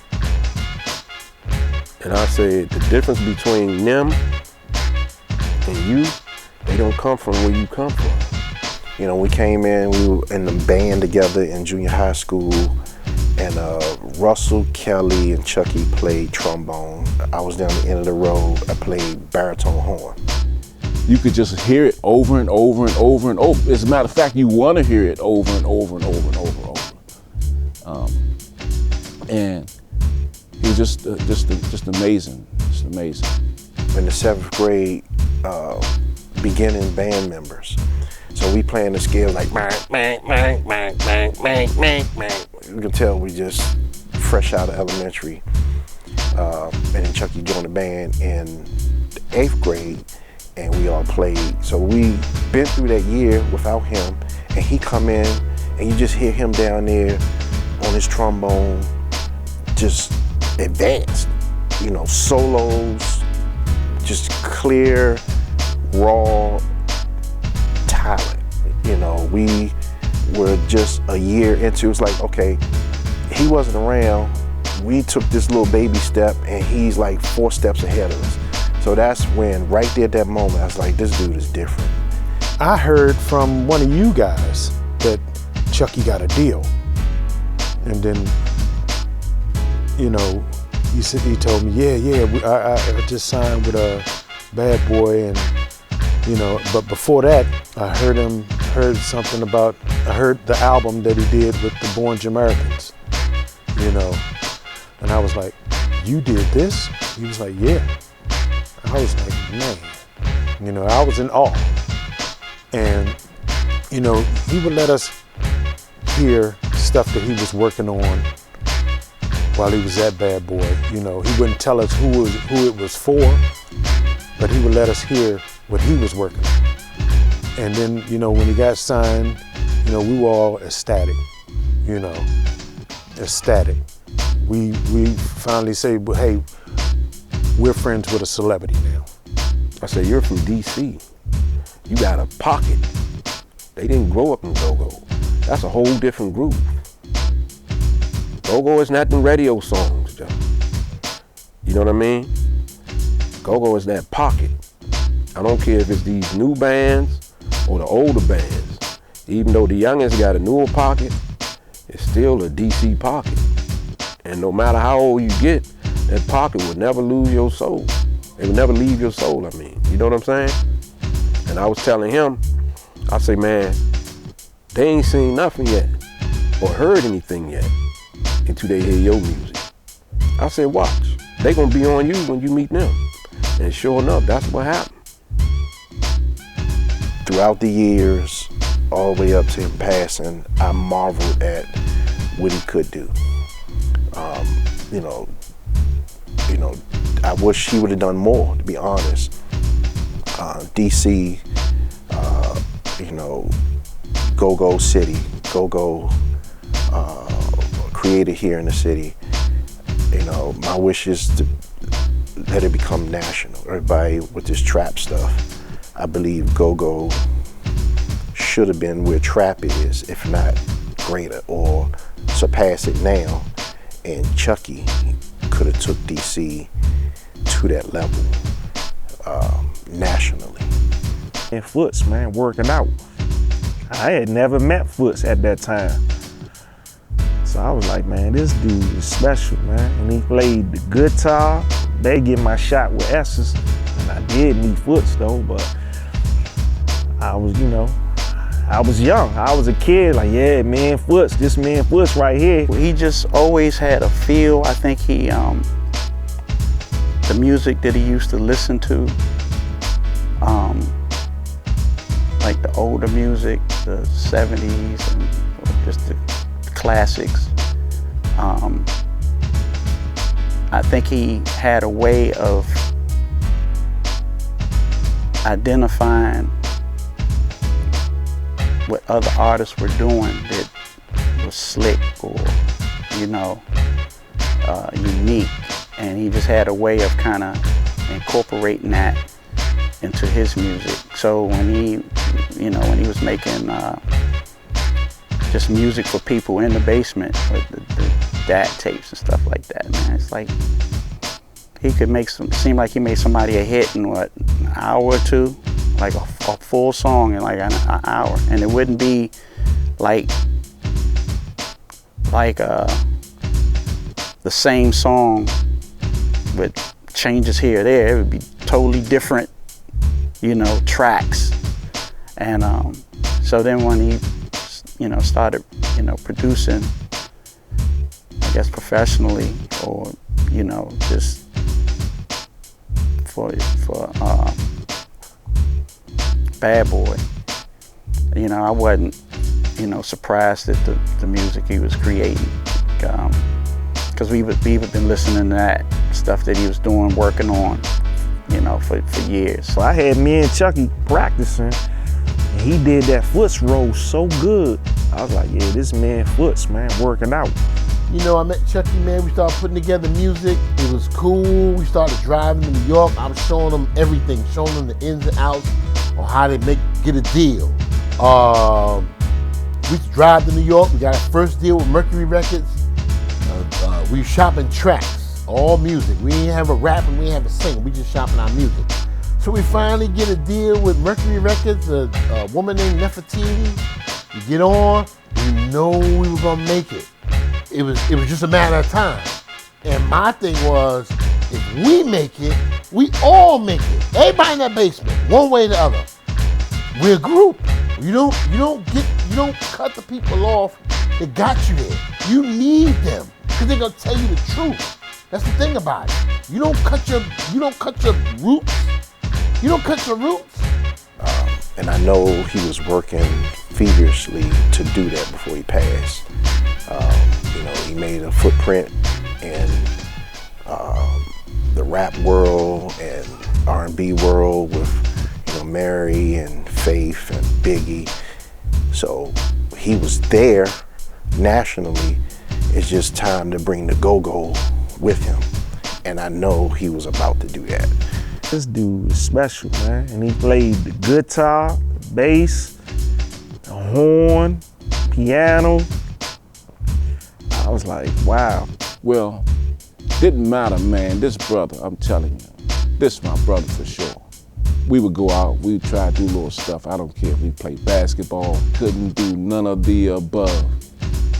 And he never said that he couldn't. He never tried and said he just didn't do it, you know.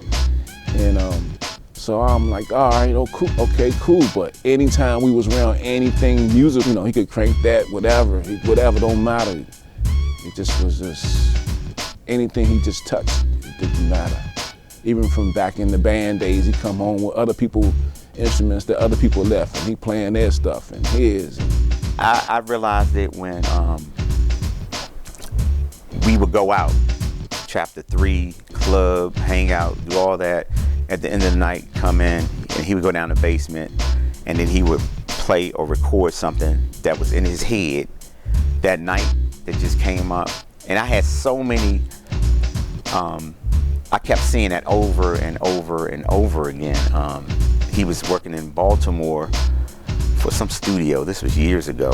And I was out there and he was recording something and he just went crazy on this solo, you know, and I just was blown away. When I saw that he was left-handed and he took a right-handed guitar and turned it over.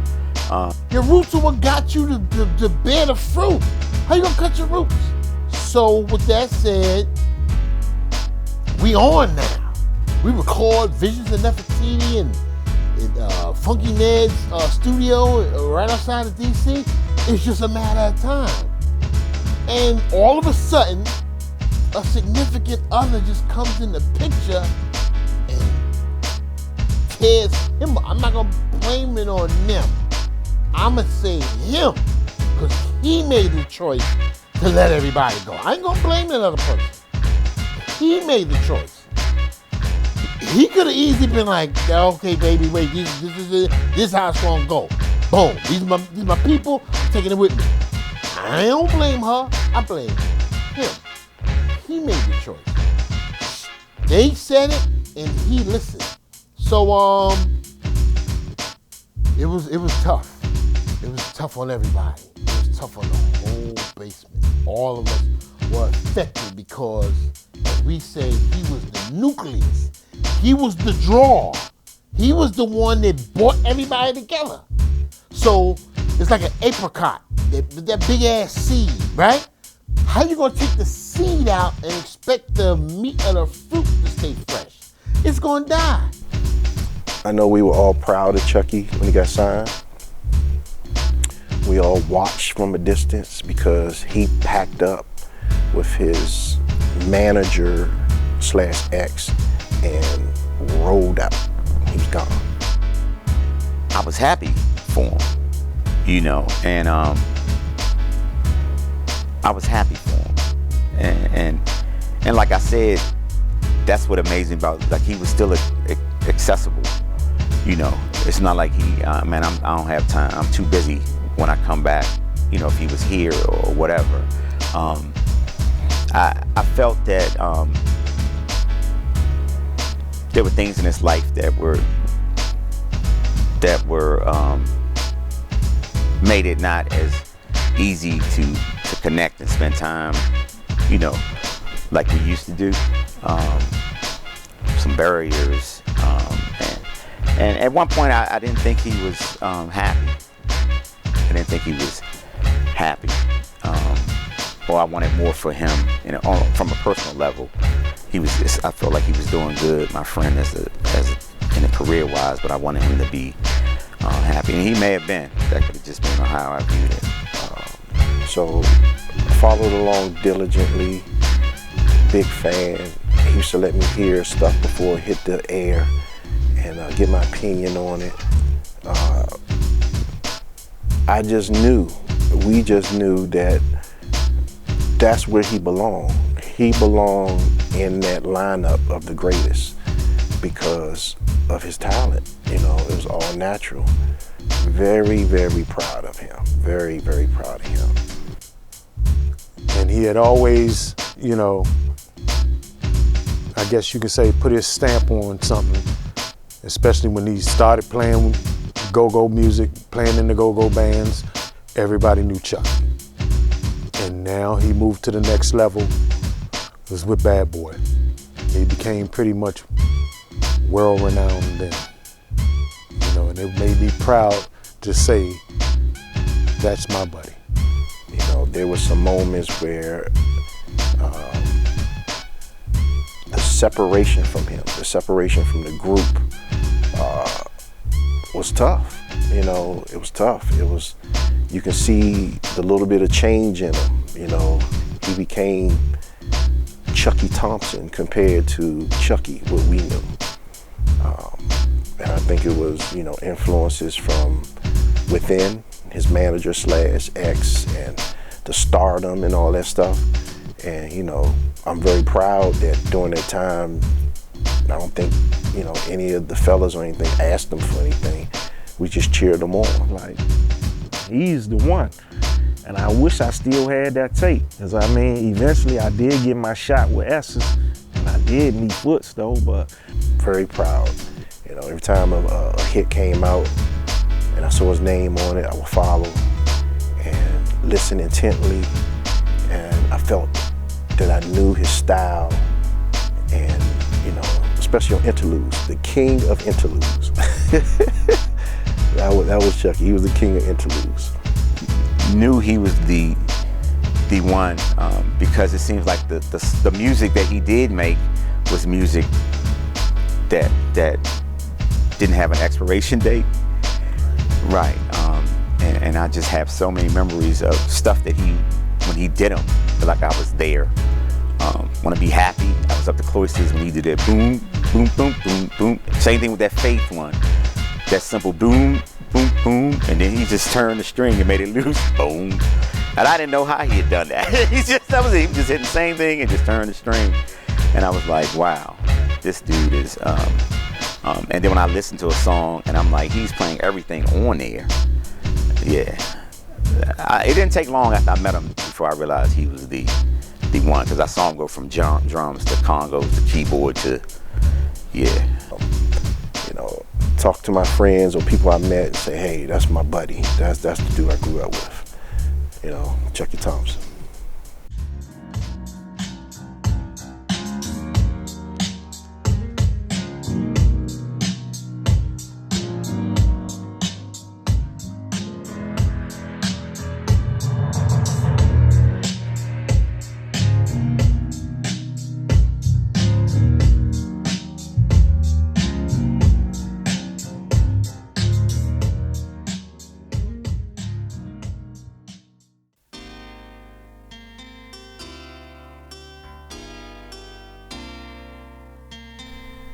I could just remember Chucky.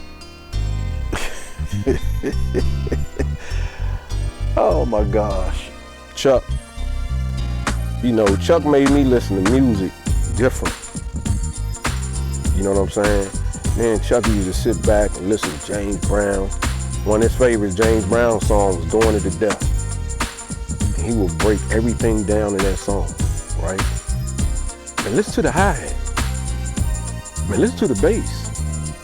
I'm like, man, I don't know what I'm listening to. I don't know one instrument from another. But one of the moments, Chuck came in the basement. No, I came in the basement, right? And Chuck said, man, I figured out Essence, Joe. I said, you figured out Essence?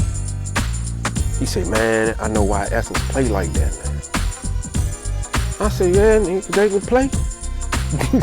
You know what I'm saying? I mean, it's just so many. I can say, you know, walking into the room with him when he was with Chuck Brown, and I met Chuck Brown for the first time. It felt like Chucky opened that door for me to see more of the world. A point that brought me some joy, you know, always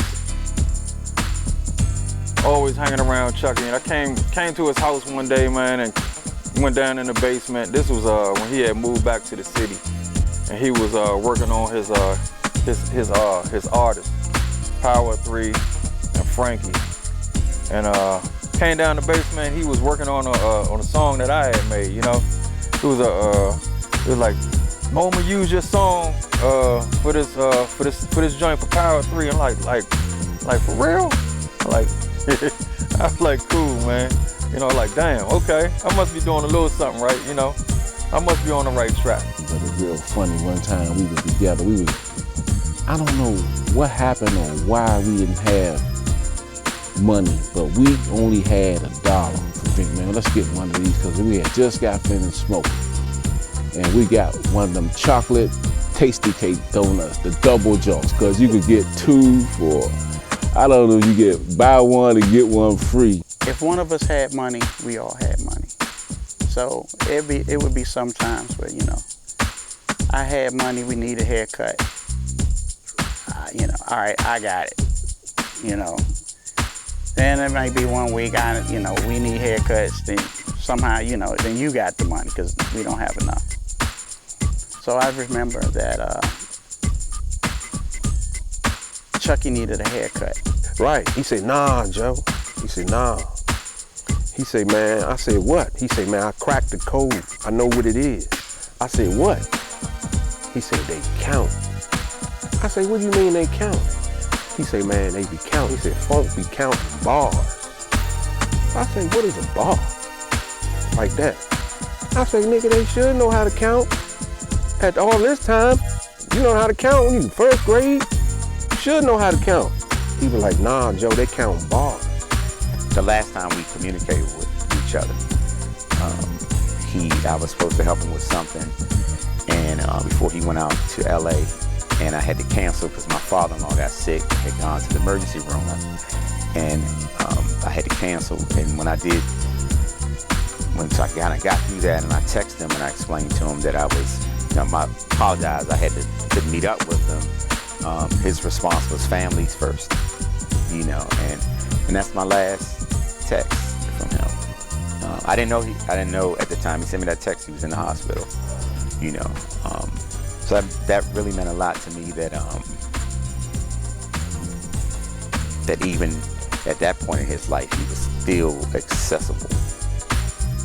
But most of the stories that I can vividly remember is when we were real young. You know, how we would come up to each other's houses now, and he would ask, "What your mother make for dinner?" Always hungry. And if I said she made pot roast, it was on. This cat loved my mother's pot roast.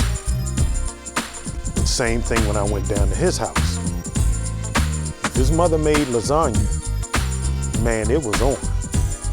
So, you know, we were just back and forth, you know, and then it would be those Saturday mornings, 9 o'clock, knock on the door, I can hear my brother, who is it? Chucky. And Chucky come in with a keyboard, and you know, it will be on for that Saturday. We'd be in the basement, my basement, and then we'll get tired of being in my basement because it was dark, and then we'll go down to his house. Man, it's just a lot of things that we did together as kids that I'll never forget. 1, 2, 3, bar, 2, 1, 2, like that, right? So then, from that moment on, we would listen to stuff and he'd be like, see? And he had me like, damn. It made sense. We used to call him the most stupid motherfucker I've ever met. And, you know, that brings up a bunch of memories that, you know, might seem and sound negative, but it was part of who he was, you know. Jerry walked from uptown. You know, AJ drove from Baltimore to come see Chucky and knocked on the door. He wasn't home. They go back home and call Chucky. He answered the phone. Hello? You know, it's just, you know, as frustrating and tough as those moments were, it defined him. It defined him. You know, it was love. It was love for him, even through some frustrating things. He found out that he was gonna be signed with Bad Boy, and I guess he didn't have to worry about haircuts anymore. And I shared that with his mother, Miss Thompson, because that's the message he's left me with, their families first. And that's how I view this crew, his family. That's probably one of my most. Ooh, man, if it weren't for Chucky, I don't know, man. Like, Chucky taught me how to count to 8. You know what I mean? He was like, once you know how to count that 8, this your band forever. You won't have to never worry about it because people don't really know how to count to 8. And Lee Mike don't know how to count to 8. He was like, watch phone. So I used to sneak in the go-go. I used to sneak in a black hole. I used to carry Mickey and foot shit in the go-go. And they'd put me right out. Like Chief and them would put me out. And the old dude with the like old Otis, I think that was the real character that Martin and them got from the black hole. He used to put me right out. So I used to hide sometime behind equipment. I go in the bathroom and put my legs up. So I had long legs, I stay there. Then I sneak out and I lay down over by foot. Supposed to put the shit over me. And I just wanted to watch the band because I wanted to be so sharp when I came out. Because this is before Backyard and everything. This is way before Backyard. I was playing in a different little band, Band Rock, Mighty Young Ones. And Chucky, man, he was like, once you know how to count to 8, this your band. You won't have to worry about nothing. So, you know what I mean? I used to move around, run around, and stuff like that. But being under Chucky and listening to them old records, and Chucky just taught us. He was like, listen, when like a lot of band members leave out, I still be in there with Chucky. You know what I mean? I still be in there listening to records and stuff like that. Gene would come in there. Chucky would be playing with stuff. Chucky would be listening to other stuff. He'd put on an old Class, an old Air Raid, Lil Benny. He was like, you gotta study the greats. Cabaloo. He's like, you wanna be great, you gotta study the greats, but you can't copy their style. And I was always like nervous. I always had my back to the band. Chucky was like, that shit ain't gonna work, Mo. It's not gonna work, Mo. You gotta face the people. You gotta learn the 8, gang. Learn the 8. And I learned the 8 because Chucky could play everything. Guitar, keyboards, drums, and he'd be like, I make that little thing with his lip at the bottom. And I'd be in that zone, and it's like, I just think about like right now to back then, cause like all the way, like before he got with Bad Boy, the Hitman and all that, before he did all of that, he'd be like right there. He'd always answer that house phone. I call his mama house phone right there on Flagger. He'll always answer that jump. Or be like, it's Chucky, phone. And he'd talk to me. He'd never turn me away. He always talked to me, man. He He'll always talk to me. We shot a video for one of my songs that I made up. You know, just experiencing his creativity. And, you know, I can't say there was one or two most memorable. It's all of it. You know, just being able to experience Fat Boy. He was special. He was a special dude. And I'm not even talking about the music. Yeah, so, but I just remember having that discussion. It's like, hey, yeah, all the time, you know, you get the woofing a little bit. And so I think maybe like a week or a day or two or something like that after that, you know, he was saying, hey, man, yeah, sign it. Cuz called me on the phone. He said, man, how you feeling, Joe? I'm like, what you mean how I'm feeling?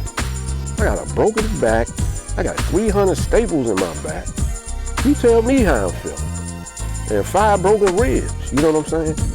He said, nah, Joe, I know what you need, Joe. He came, I said, all right. So he came to the hospital. We bought a little boom box, Joe. Guess what he bought me? Erasmus's greatest hits, radio hits. And one of Chuck's favorite songs was Body Moves, right? And he bought me that joint in there, and I played that joint every day. That's a moment I'll never forget, you feel what I'm saying? Because they talk about me on the news, and I'm hearing this and that. But just that little moment of him bringing me that CD, yeah, Joe, for that duration of that song, what is it, 3 minutes, 4 or 5, or whatever it is, right? It's like the pain subsided for them few little minutes, Joe. You know what I'm saying? Because I would think back when we would listen to it, and he would be breaking down, man, listen to Folk in the Head, listen to Foots.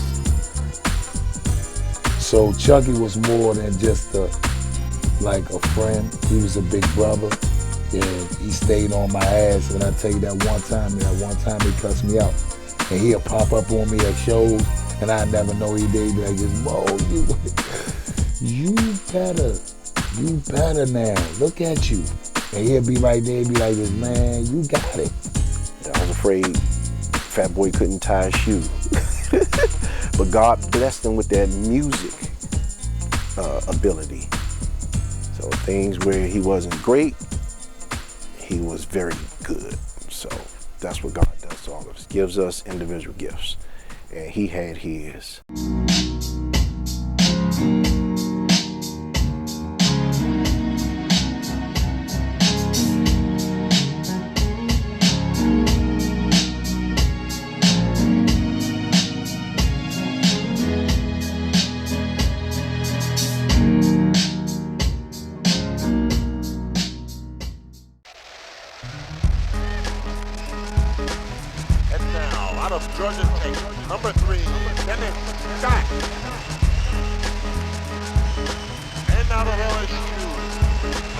Miss Thompson, Mr. Thompson, probably the 2 most giving people I've ever met. Man, that meant everything to him, man. That meant everything to me. Because he's the same blood. Half and half, but you know what I'm saying? Like, his family meant everything to him. His father, Uncle Carl, may he rest in peace. His mother, Charlotte. That was his lady, Joe. I'm thinking that we're gonna eat big for lunch. I said, what happened to your money? Your mom said she left you lunch money. You know what I'm saying? She said, I gave it to Chucky. I said, you gave it to Chucky? I said, Chucky must be a hoe. She said, yeah, Chucky. And he just, you know what I'm saying, he don't need it, but, you know, he ain't want it, but. But what I saw is that he loved his family. And they loved him. They were very important to him. Chris and Carlos, Mom and Dad. He loved his family, man. Chucky's family loved him. Would do anything for him. Mom's put him through school, he quit. Miss Thompson is a beautiful soul. She loved her son. I mean, look at that face. I I know that he loved his family very much. His mom, dad. Everybody in his family and his household, from Mr. Thompson on down to Crystal. Warm, inviting. I began to meet him. He was just as nice. I would have given him my lunch money too. Chucky loved his kids. He loved his mom, sisters, and certainly his dad. Relentlessly, you know, with pure honesty. Carla and Crystal. It's very rare, you know, nowadays that someone grows up in that kind of household with, you know, they mom and dad and sister and brothers. But I adopted them as my second set of parents. I love them to death. But I know that when I look back at what was going on in the basement, but like the music and just, you know, 10, 15 guys. I don't know who parents would allow that, you know. I mean, from the music to just the band practice. So, and he was just a nice guy. And I was like, this is my brother. Then he embraced me, and he didn't have a brother at the time. Chucky loved them. He loved them tremendously. Carla and Crystal, he always raved about his sisters. And Carla and Crystal, they were like the sisters I never had, you know. Me and Crystal were in the same grade school class at Gage Eckington, you know, and then again at Shaw. So, you know, the Thompson family has been part of my life for over 40 years. I think his respect for his dad and his mom, his family, you know, like you and I, you know, kept us out of a lot of trouble. Brother and sister opposed to being my in-laws, yeah. I know it wasn't all smooth for him with his transition out of town and back in town, and, you know, differences with his ex and stuff, but he held steady, you know, he never wavered about, you know, his love for his kids, so. After I got off from work, or if I wasn't working, man, it was like, I would leave my house and then make my way to, I guess, my second home. Oh, he loved his family. And his family loved who he loved. It was just a wonderful family dynamic. It's kind of undescribable, man. Like real siblings, they was tight-knit, man. And, you know, all of us friends, all of us were an extension of that. You know, we became family too, so he's a loving dude. Chucky's a loving guy. You know, I know that's probably a big reason why Chucky was the man that he was.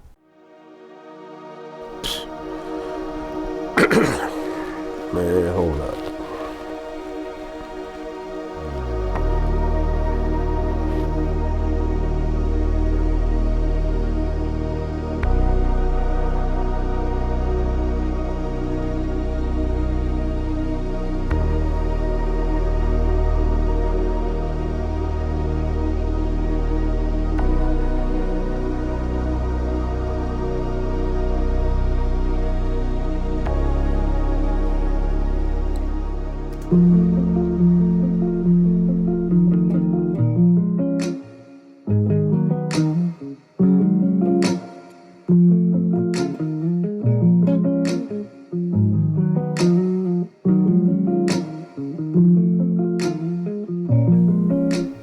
Not Chucky, man.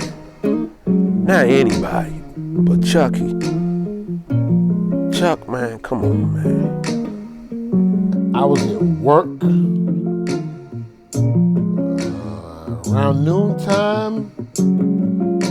My got a phone call. I normally don't pick up my phone at work, but it was Kenny. I picked up the phone, and Kenny was crying. I said, what's wrong, man? He said, Chucky died. My first instinct was, Chucky who? And then in a matter of seconds, I was like, Chucky Thompson? And Kenny was crying. I was blown away. I just texted him. We stayed in touch. Told me he was in California. Like the couple of days, at least 4 or 5 days before. So when Kenny called me and said he died, I was in shock. Kenny was distraught. Kenny hung up the phone. I hung up the phone. I went to a private area at work. I cried. And then I got mad. I got mad because I said, damn, he done left me twice.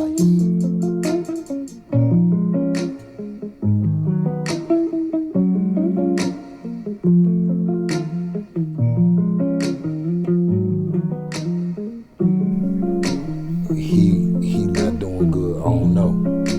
And I was like, what? Come on, no, bro. I just talked to Chuck. I just was fucking in LA with him like the week before.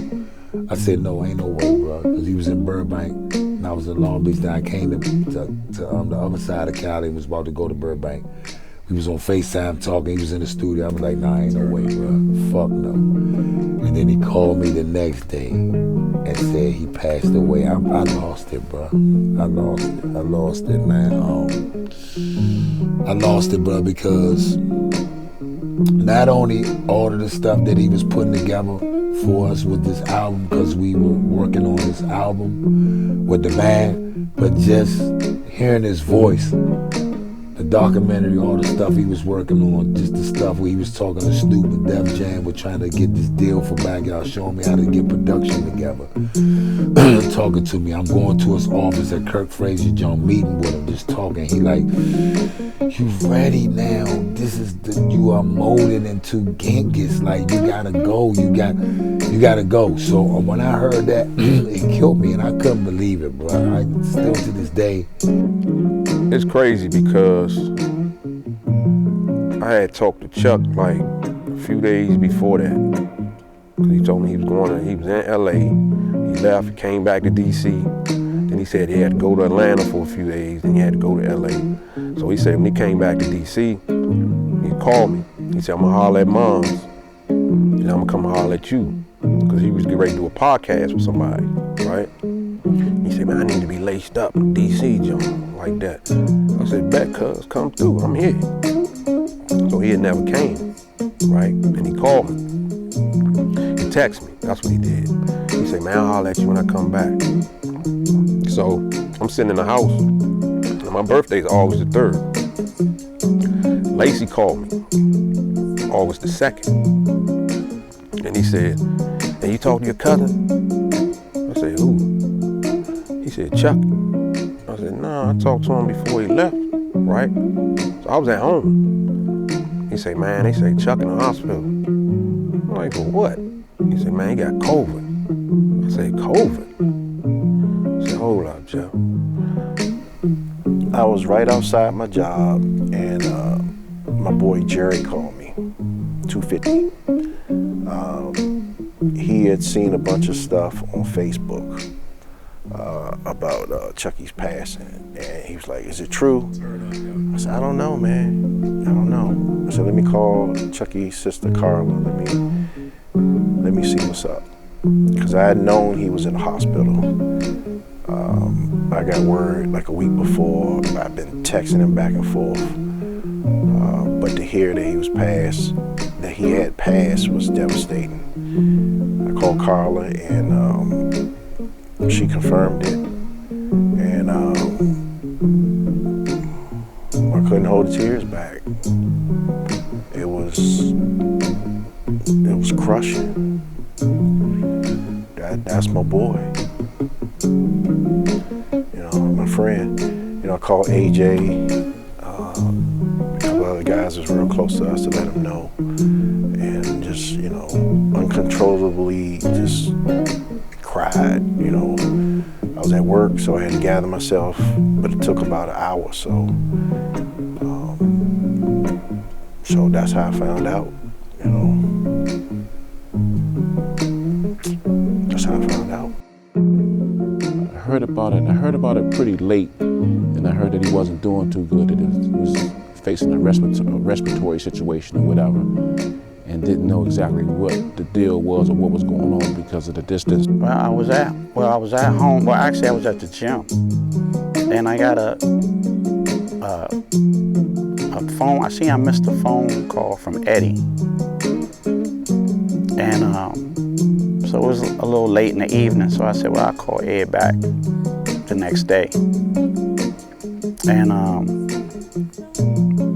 he said, yeah, Chucky's in the hospital. I said, well, for what? And he was saying, man, it's COVID. So I was like, oh man, I said, well, is he gonna be all right? And so, he was just saying that he was been in there for a week. So I said, well, man, well, he's gonna be all right. So I sent him a text, just saying, hey man, I'm praying for you and praying for fast recovery. It was like throughout that whole week, I just wasn't feeling right. You know what I'm saying? Like something just ain't feel right. Like I talked to Carla, I talked to Aunt Charlotte, and I just had like a early feeling, like damn man, I need to be, you know what I mean? I felt like I need to go out there and save them. I'm dealing with my issue with my leg, you feel what I'm saying? I was in West Virginia. We had went up there to my family, and I had went up there for the weekend. We rented a house up there, and I think I was doing some of the kids playing the pool or whatever, and my phone, I had a lot of texts and calls from people that I don't normally talk to on a regular basis, and then I got a text that said Chucky, and from a friend of mine. It just said Chucky, and like what? My initial thought was that something good had happened, like he had gotten nominated for something, or he was, And then when I called one of the people back, they said they had heard that he had passed, and so I immediately went into the now. I was thinking like it's one of those rumors where they always say people passed, and then I called Carla. I know her from college, and I called her, and when she answered the phone, I knew.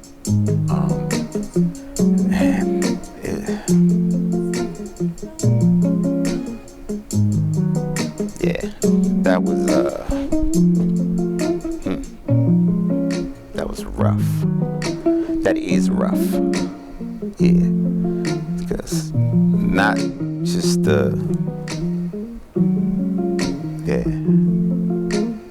because he's just a good person, and they don't. It's not. You don't get those all too often, and because I just wasn't ready for that. Yeah. Can't believe it. Still can't believe it this day. Saw him laying in the casket. Looked like he wasn't even deceased. He was fresh. He was. I think I remember being at work and Sauce told me, that he had passed, just having to step to the side and just get myself together, it's just unreal, because for me, Chucky was like a superhero, you know what I'm saying? I'm like, nah, bruh, man, and just even now, it just give me like a feeling of vulnerability. I guess that's the best way I can state it. Just it's different when you out here living messed up, you know, or if you out here eating messed up foods, or you doing this or doing whatever to bring about something bad happening in your life, you know. But to just to contract COVID and pass from that, you know, it's like, it just gives me a very vulnerable feeling, you know, that like, damn, everything is going good today, but next week I could be gone, you know. That's a very bad feeling, man. Just hurting for him and his, you know, his family, his children, you know. It's tough. It's tough. I got a call from Lisette TT, somebody I had introduced him to. I introduced him at some point. And she called, and I usually don't answer the phone when I'm on those meetings. It was a Zoom meeting. And so I'm smiling, and I was like, Lisette, I'm on a Zoom. What's going on? And she's hysterical. So I turned my camera off. I was like, who? What? Who told you? What are you talking about? So I'm officially in shock. So in shock, I'm emotionless, because now I have work to do. I have work to communicate with others. So I communicated with people who are on the call. I said, Tex, turn off your camera. I need to tell you something.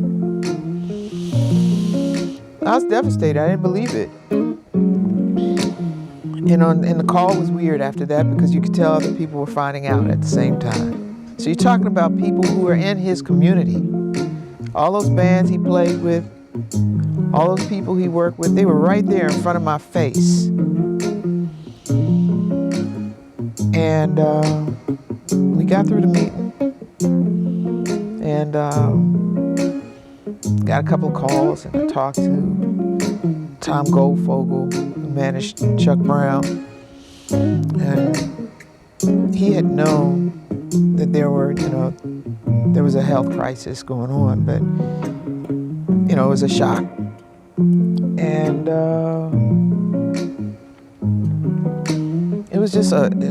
it's still a hard pill to swallow, and an unbelievable reality to take in. And I didn't have real tears until, you know, that day when we said goodbye to him. Chucky was a family person, and the camaraderie that the guys had in that basement, the older guys that taught us that that was Chucky. That was Chucky. You know what I mean? Listening to that music and just laughing, going out and meeting up and just being him. And just being him. Just the music side, and just loving what he loved in his family. What he loved his family, which is his guys and his mom, his dad, his kids, his sister, everybody. It just was a breath of fresh air. He was always that positive force. And I just can't believe my big homie gone, man. This shit kills me, man. I have these breaks all the time that I just be down, sad. You know, shit crazy, man. Cause we had so much more to do. And this was the time that he was putting us together to get shit done. To really get shit done, man. You know, I won't stop. I'm gonna keep on going. Just like he told me, and I had to talk with him. I called him one time. I said, Chuck, I'm tired, man. This TV shit, man, because I'm not getting these roles, and I'm reading for this shit. I'm studying this shit. Mom always say, man, you fucking complaining? Come on, don't come on, Mo. Come on, Mo. Don't fucking complain. Keep going. And then I called him 2 days later, and I say, I got the role. He said, yeah, I told you. Just keep going. I was actually on the Beltway going to sign a contract for my new warehouse space for my catering company. And I was getting text messages from people saying, did you hear about Chucky? I was like, what? Hear what about Chucky? And then a friend of ours, Don Shepard, spelled it out in text message, and I didn't believe him. So I called Carla. And Carla told me that just couldn't keep it in. My wife was driving, but my emotions overtook me at that point, you know. So I don't know what had happened or what went on. It just like, I don't know, it just seemed like I'm gonna see him again, or I don't know. It just, for some reason, it just feel like it just, I don't know. That's the sad part, man. A nigga be like, smoke, no crying. None of that mushy So I said, all right, I'm gonna text cuz. So I sent him a text. I think it took like maybe a day or so. And he hit me back with the little, I guess the little response, the little heart joint. So I looked at it, I'm like, I don't usually do stuff like that, you know what I'm saying? So I say, let me try to get in contact with him. But the whole time, Lacey was sending, he said, well, I'm gonna send you updates. Because he asked me that I had Gina number. I said, nah. So he was sending me updates. Like she was sending out these daily updates about his progress. So I was reading, okay, oxygen levels going up, this and that. So I said, oh, okay. You know, just let him know that I was praying for him for a fast recovery. This had to be maybe like 9:30, 10 o'clock that morning. So then I got a call from Mo. Maybe I called him or he called me. I was in the gym. And he was saying that, yeah, Chucky passed. And I'm like, what? You know, so, you know, it's like anything else. You know, I was just like, well, he gonna be all right. I didn't have any idea that he was, you know, in that way. I just didn't have any idea. So I just couldn't believe it. And so, you know, I was actually in the gym and, you know, and I was talking to Mo, and it's like, it was just surreal. Like, you know, we were just talking about like, how did this happen? And for a while I said, well, this is a rumor, you know what I mean? Maybe just some information got out a little, you know what I mean? But then you'll get the real information and then it'll be like, oh yeah, he's all right, you know, he didn't pass. But, you know, that wasn't the case. Man, you so generous, man. He ain't never, he be like, ah. He do that quick, man, but it's still unbelievable. But I told Chucky there were things that happened, and he owed me a song. We had a marker. I said, I got a marker to play. He said, you hold on to that. I owe you. I was like, all right, bet. And I was about to play my marker, so there's no markers to play in the way in which we had planned to do it. So I will play that marker myself in the spirit of Chucky. It's quiet, Joe. And I'm like, you know, I felt like you. You know, I was crushed, Joe. Like this like my brother. He's my cousin. You feel what I'm saying? Cause Aunt Charlotte raised us like, I mean, our family it was like we was raised like brothers. Cause I remember before he had left, I spoke to him. And it was one of the last funny moments we had. I said, Joe, let me ask you something. He said, what's up, Mom? I said, man, what was Aunt Charlotte thinking about when we was little? Dressing us up like twins. We don't look alike. And we started laughing about that joint, right? And after Carla told me he was gone, that was all I could hear in my head, Joe. And then my my little brother Steve, he got a notification on his phone. He called me emotional.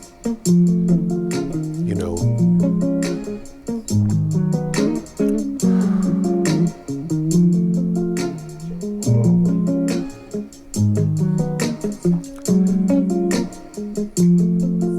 that was a piece of me, man. You know, growing up with somebody, being that close to somebody, growing up, and then to know that they're no longer here with us anymore, that pain is unbearable. You know. Man, Buggy Sauce, all of us, Mike, EB, Los, all of us, the same niggas, Wink, everybody. I got my same band over all these years, and he'll say those meaningful words and those phrases to me, and that shit stick with me. I just think about him. I think about him all the time, man. The shit just remind me of him. I was looking at his text, I was like, no. Did she say what I thought she said? I was getting calls from people from junior high and high school saying that they know that we were real tight from when we were small. You know, they was giving their condolences, and I'm like,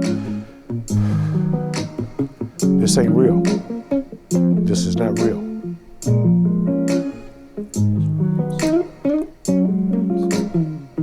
So now, throughout the week, but I'm still trying to call him though. 'Cause I want to verbally speak to him.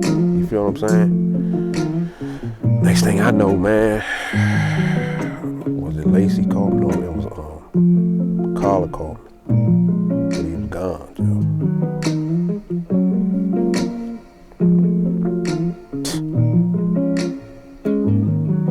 It felt like whatever was on the TV, whatever sounds were around me, silent. Man, I'm at Cafe Milano one day in Georgetown. He got some water and a salad. And I got me a cheeseburger. He said, man, I want a fucking cheeseburger more, but I'm on a fucking diet. And I said, let's eat a cheeseburger. And he ordered a cheeseburger, man. And I just miss that shit, man. Just to talk to him, man, and just say, you know, what the fuck is next, man? Because I need to talk to him, man. I be needing to talk to him sometimes because he been keeping me together. Because sometimes I go off the scale. Sometimes I feel like tripping out. And sometimes I just feel like I want to give up. But I don't. And that's why I tell people every day, never give up, man.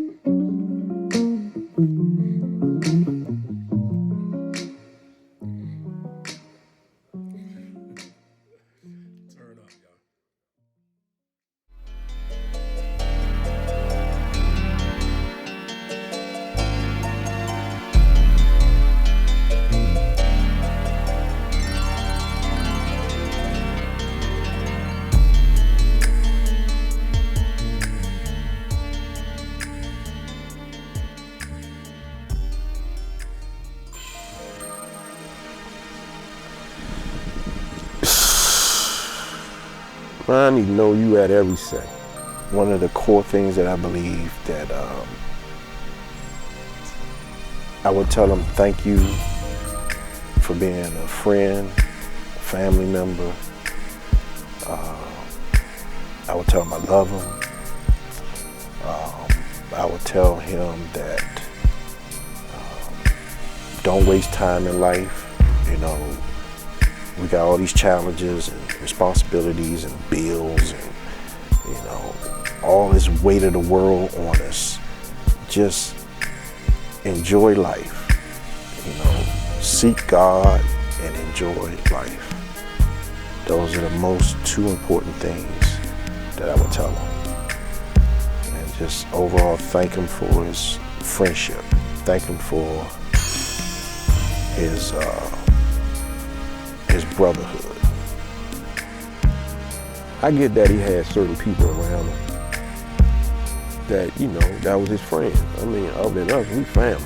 You feel what I'm saying? I just feel like, I don't know. One of us needed to be there at all times. From the time he left the city to go off and do music for whoever, you know, we never cared about that. We was happy to see him out the basement. You feel what I'm saying? I just feel like somebody should have been with Chuck at all times, Joe. But of course, you know, we growing up. We ain't them same little youngins in the basement, having fun, laughing and joning and all that. You know, people got stuff to do, you know. But that's just how I feel, even to this day, Joe. Like, for some reason, I don't feel responsible, but I feel like, damn, Joe, you should have been there. Like, I be telling myself that. Like, man, you should have been there with him. Because the minute he started feeling like, come on, Joe, let's go, man. Let's go. Forget your beats and your tracks. Let's go, man. Yeah, let's pack it on, you know. And imagine him telling what up. No, Joe, Joe. I think he taught me more than I thought he taught me. He's why I know how to make a hit. He's why I know I can hear a hit. I guess I would let him know that I love him. That he's a good brother.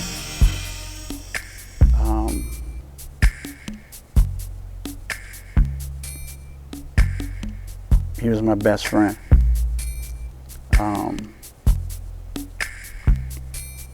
And I appreciate it. I appreciate it. And I appreciate all of y'all.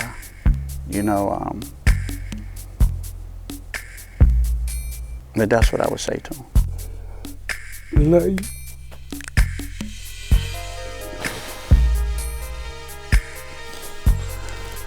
I miss him, man. I miss him. It's a lot because I talked to him. He wasn't what people thought he was. He kept a motherfucker together, man. He said, ain't nobody gonna respect you if you keep band hopping. Keep them boys together. No matter what you do, keep the band together. They'll respect you more. And I did it. Kept us together. We the same motherfuckers. Thank you. Yeah, I'll say thank you for everything he showed me and taught me, and all that he did for me, all the way up to that last text. All about now and love and gratitude, just everything imaginable from somebody you miss as much as, you know, we all miss Chucky. That's what I would do. Damn, I love you, Chucky. You know what I'm saying? Thank you. Thank you for embracing me, you know? Thank you for embracing me, man. Thank you for making me your brother. Thank you for mentoring me, and thank you for the time, you know, that you invested in me, you know? Real talk. I appreciate it. Love you. Keep going. And those are little talks I'm a mess with me just calling him, or he just calling me like, what you doing, Mo? What you doing? Just checking up on, you know what I'm saying? Like shit like that. You ain't gonna get those back. That's why I always just try to keep them text messages and shit. The FaceTimes we talk with screenshots. It was just a breath of fresh air just to hear from your big brother, man. And we just didn't really get a time to do it. And one thing that I learned from you is that don't put off today. Don't put off today. Don't put off today. Don't put off till tomorrow. He's like, man, I'm so proud of y'all, man. But this what we gotta do though, Mo. He'd be, you know, futuristic. Taking drums, but I would say thank you, and I would say I miss you. Yeah. So, yeah, just the idea of never being able to call and do that again is tough, you know.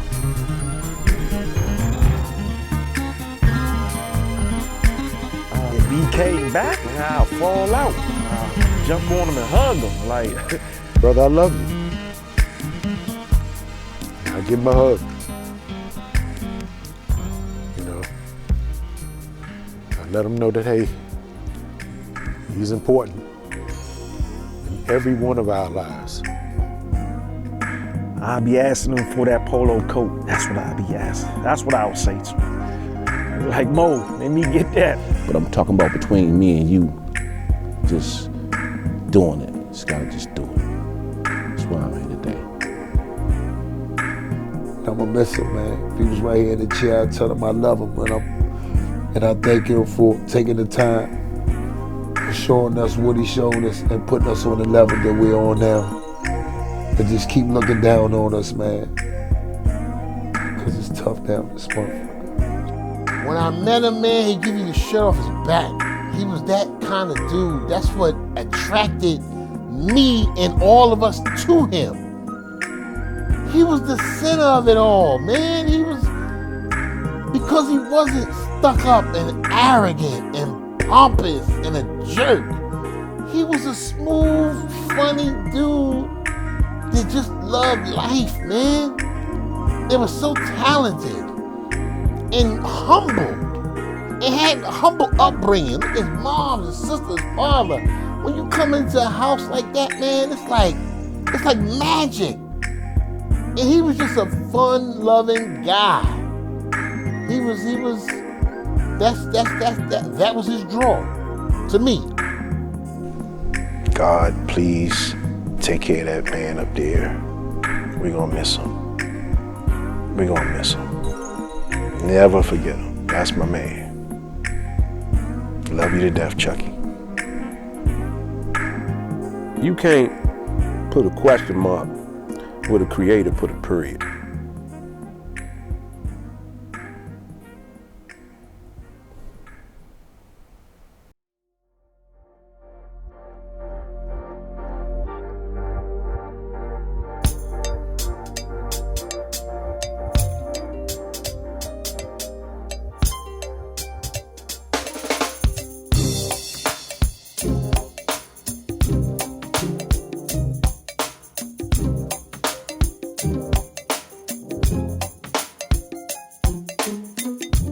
Chucky passed away on August 9th, 2021. That was a very tough day for all of us. A tough day to learn that we have lost the centerpiece of the Brotherhood. That day and the immediate time period after his passing also represented a passing of the torch for the Brotherhood.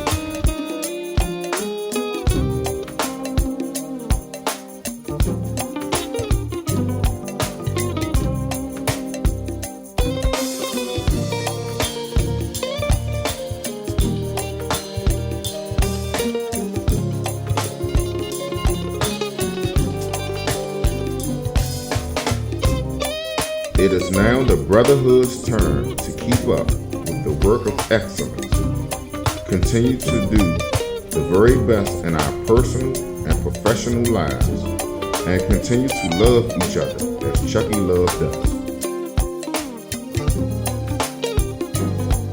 The Brotherhood continues.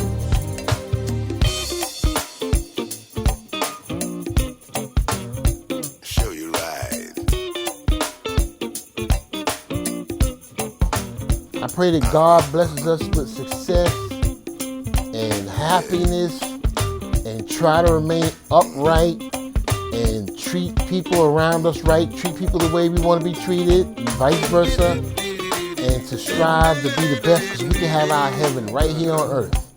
And from what I witnessed with the brothers from DC, they all were equipped with that. They were all smart, intelligent, humble, respectful. So I pray to God that we all live our lives to the fullest, because like I said, you don't come across a group of brothers like that often in your lifetime. And I pray and hope that all the brothers are doing well. I love them all, man. I had one of the best times of my life. They were great, they were kind, they were gracious, they were down, they were smooth. all the above. So I pray to God everybody's doing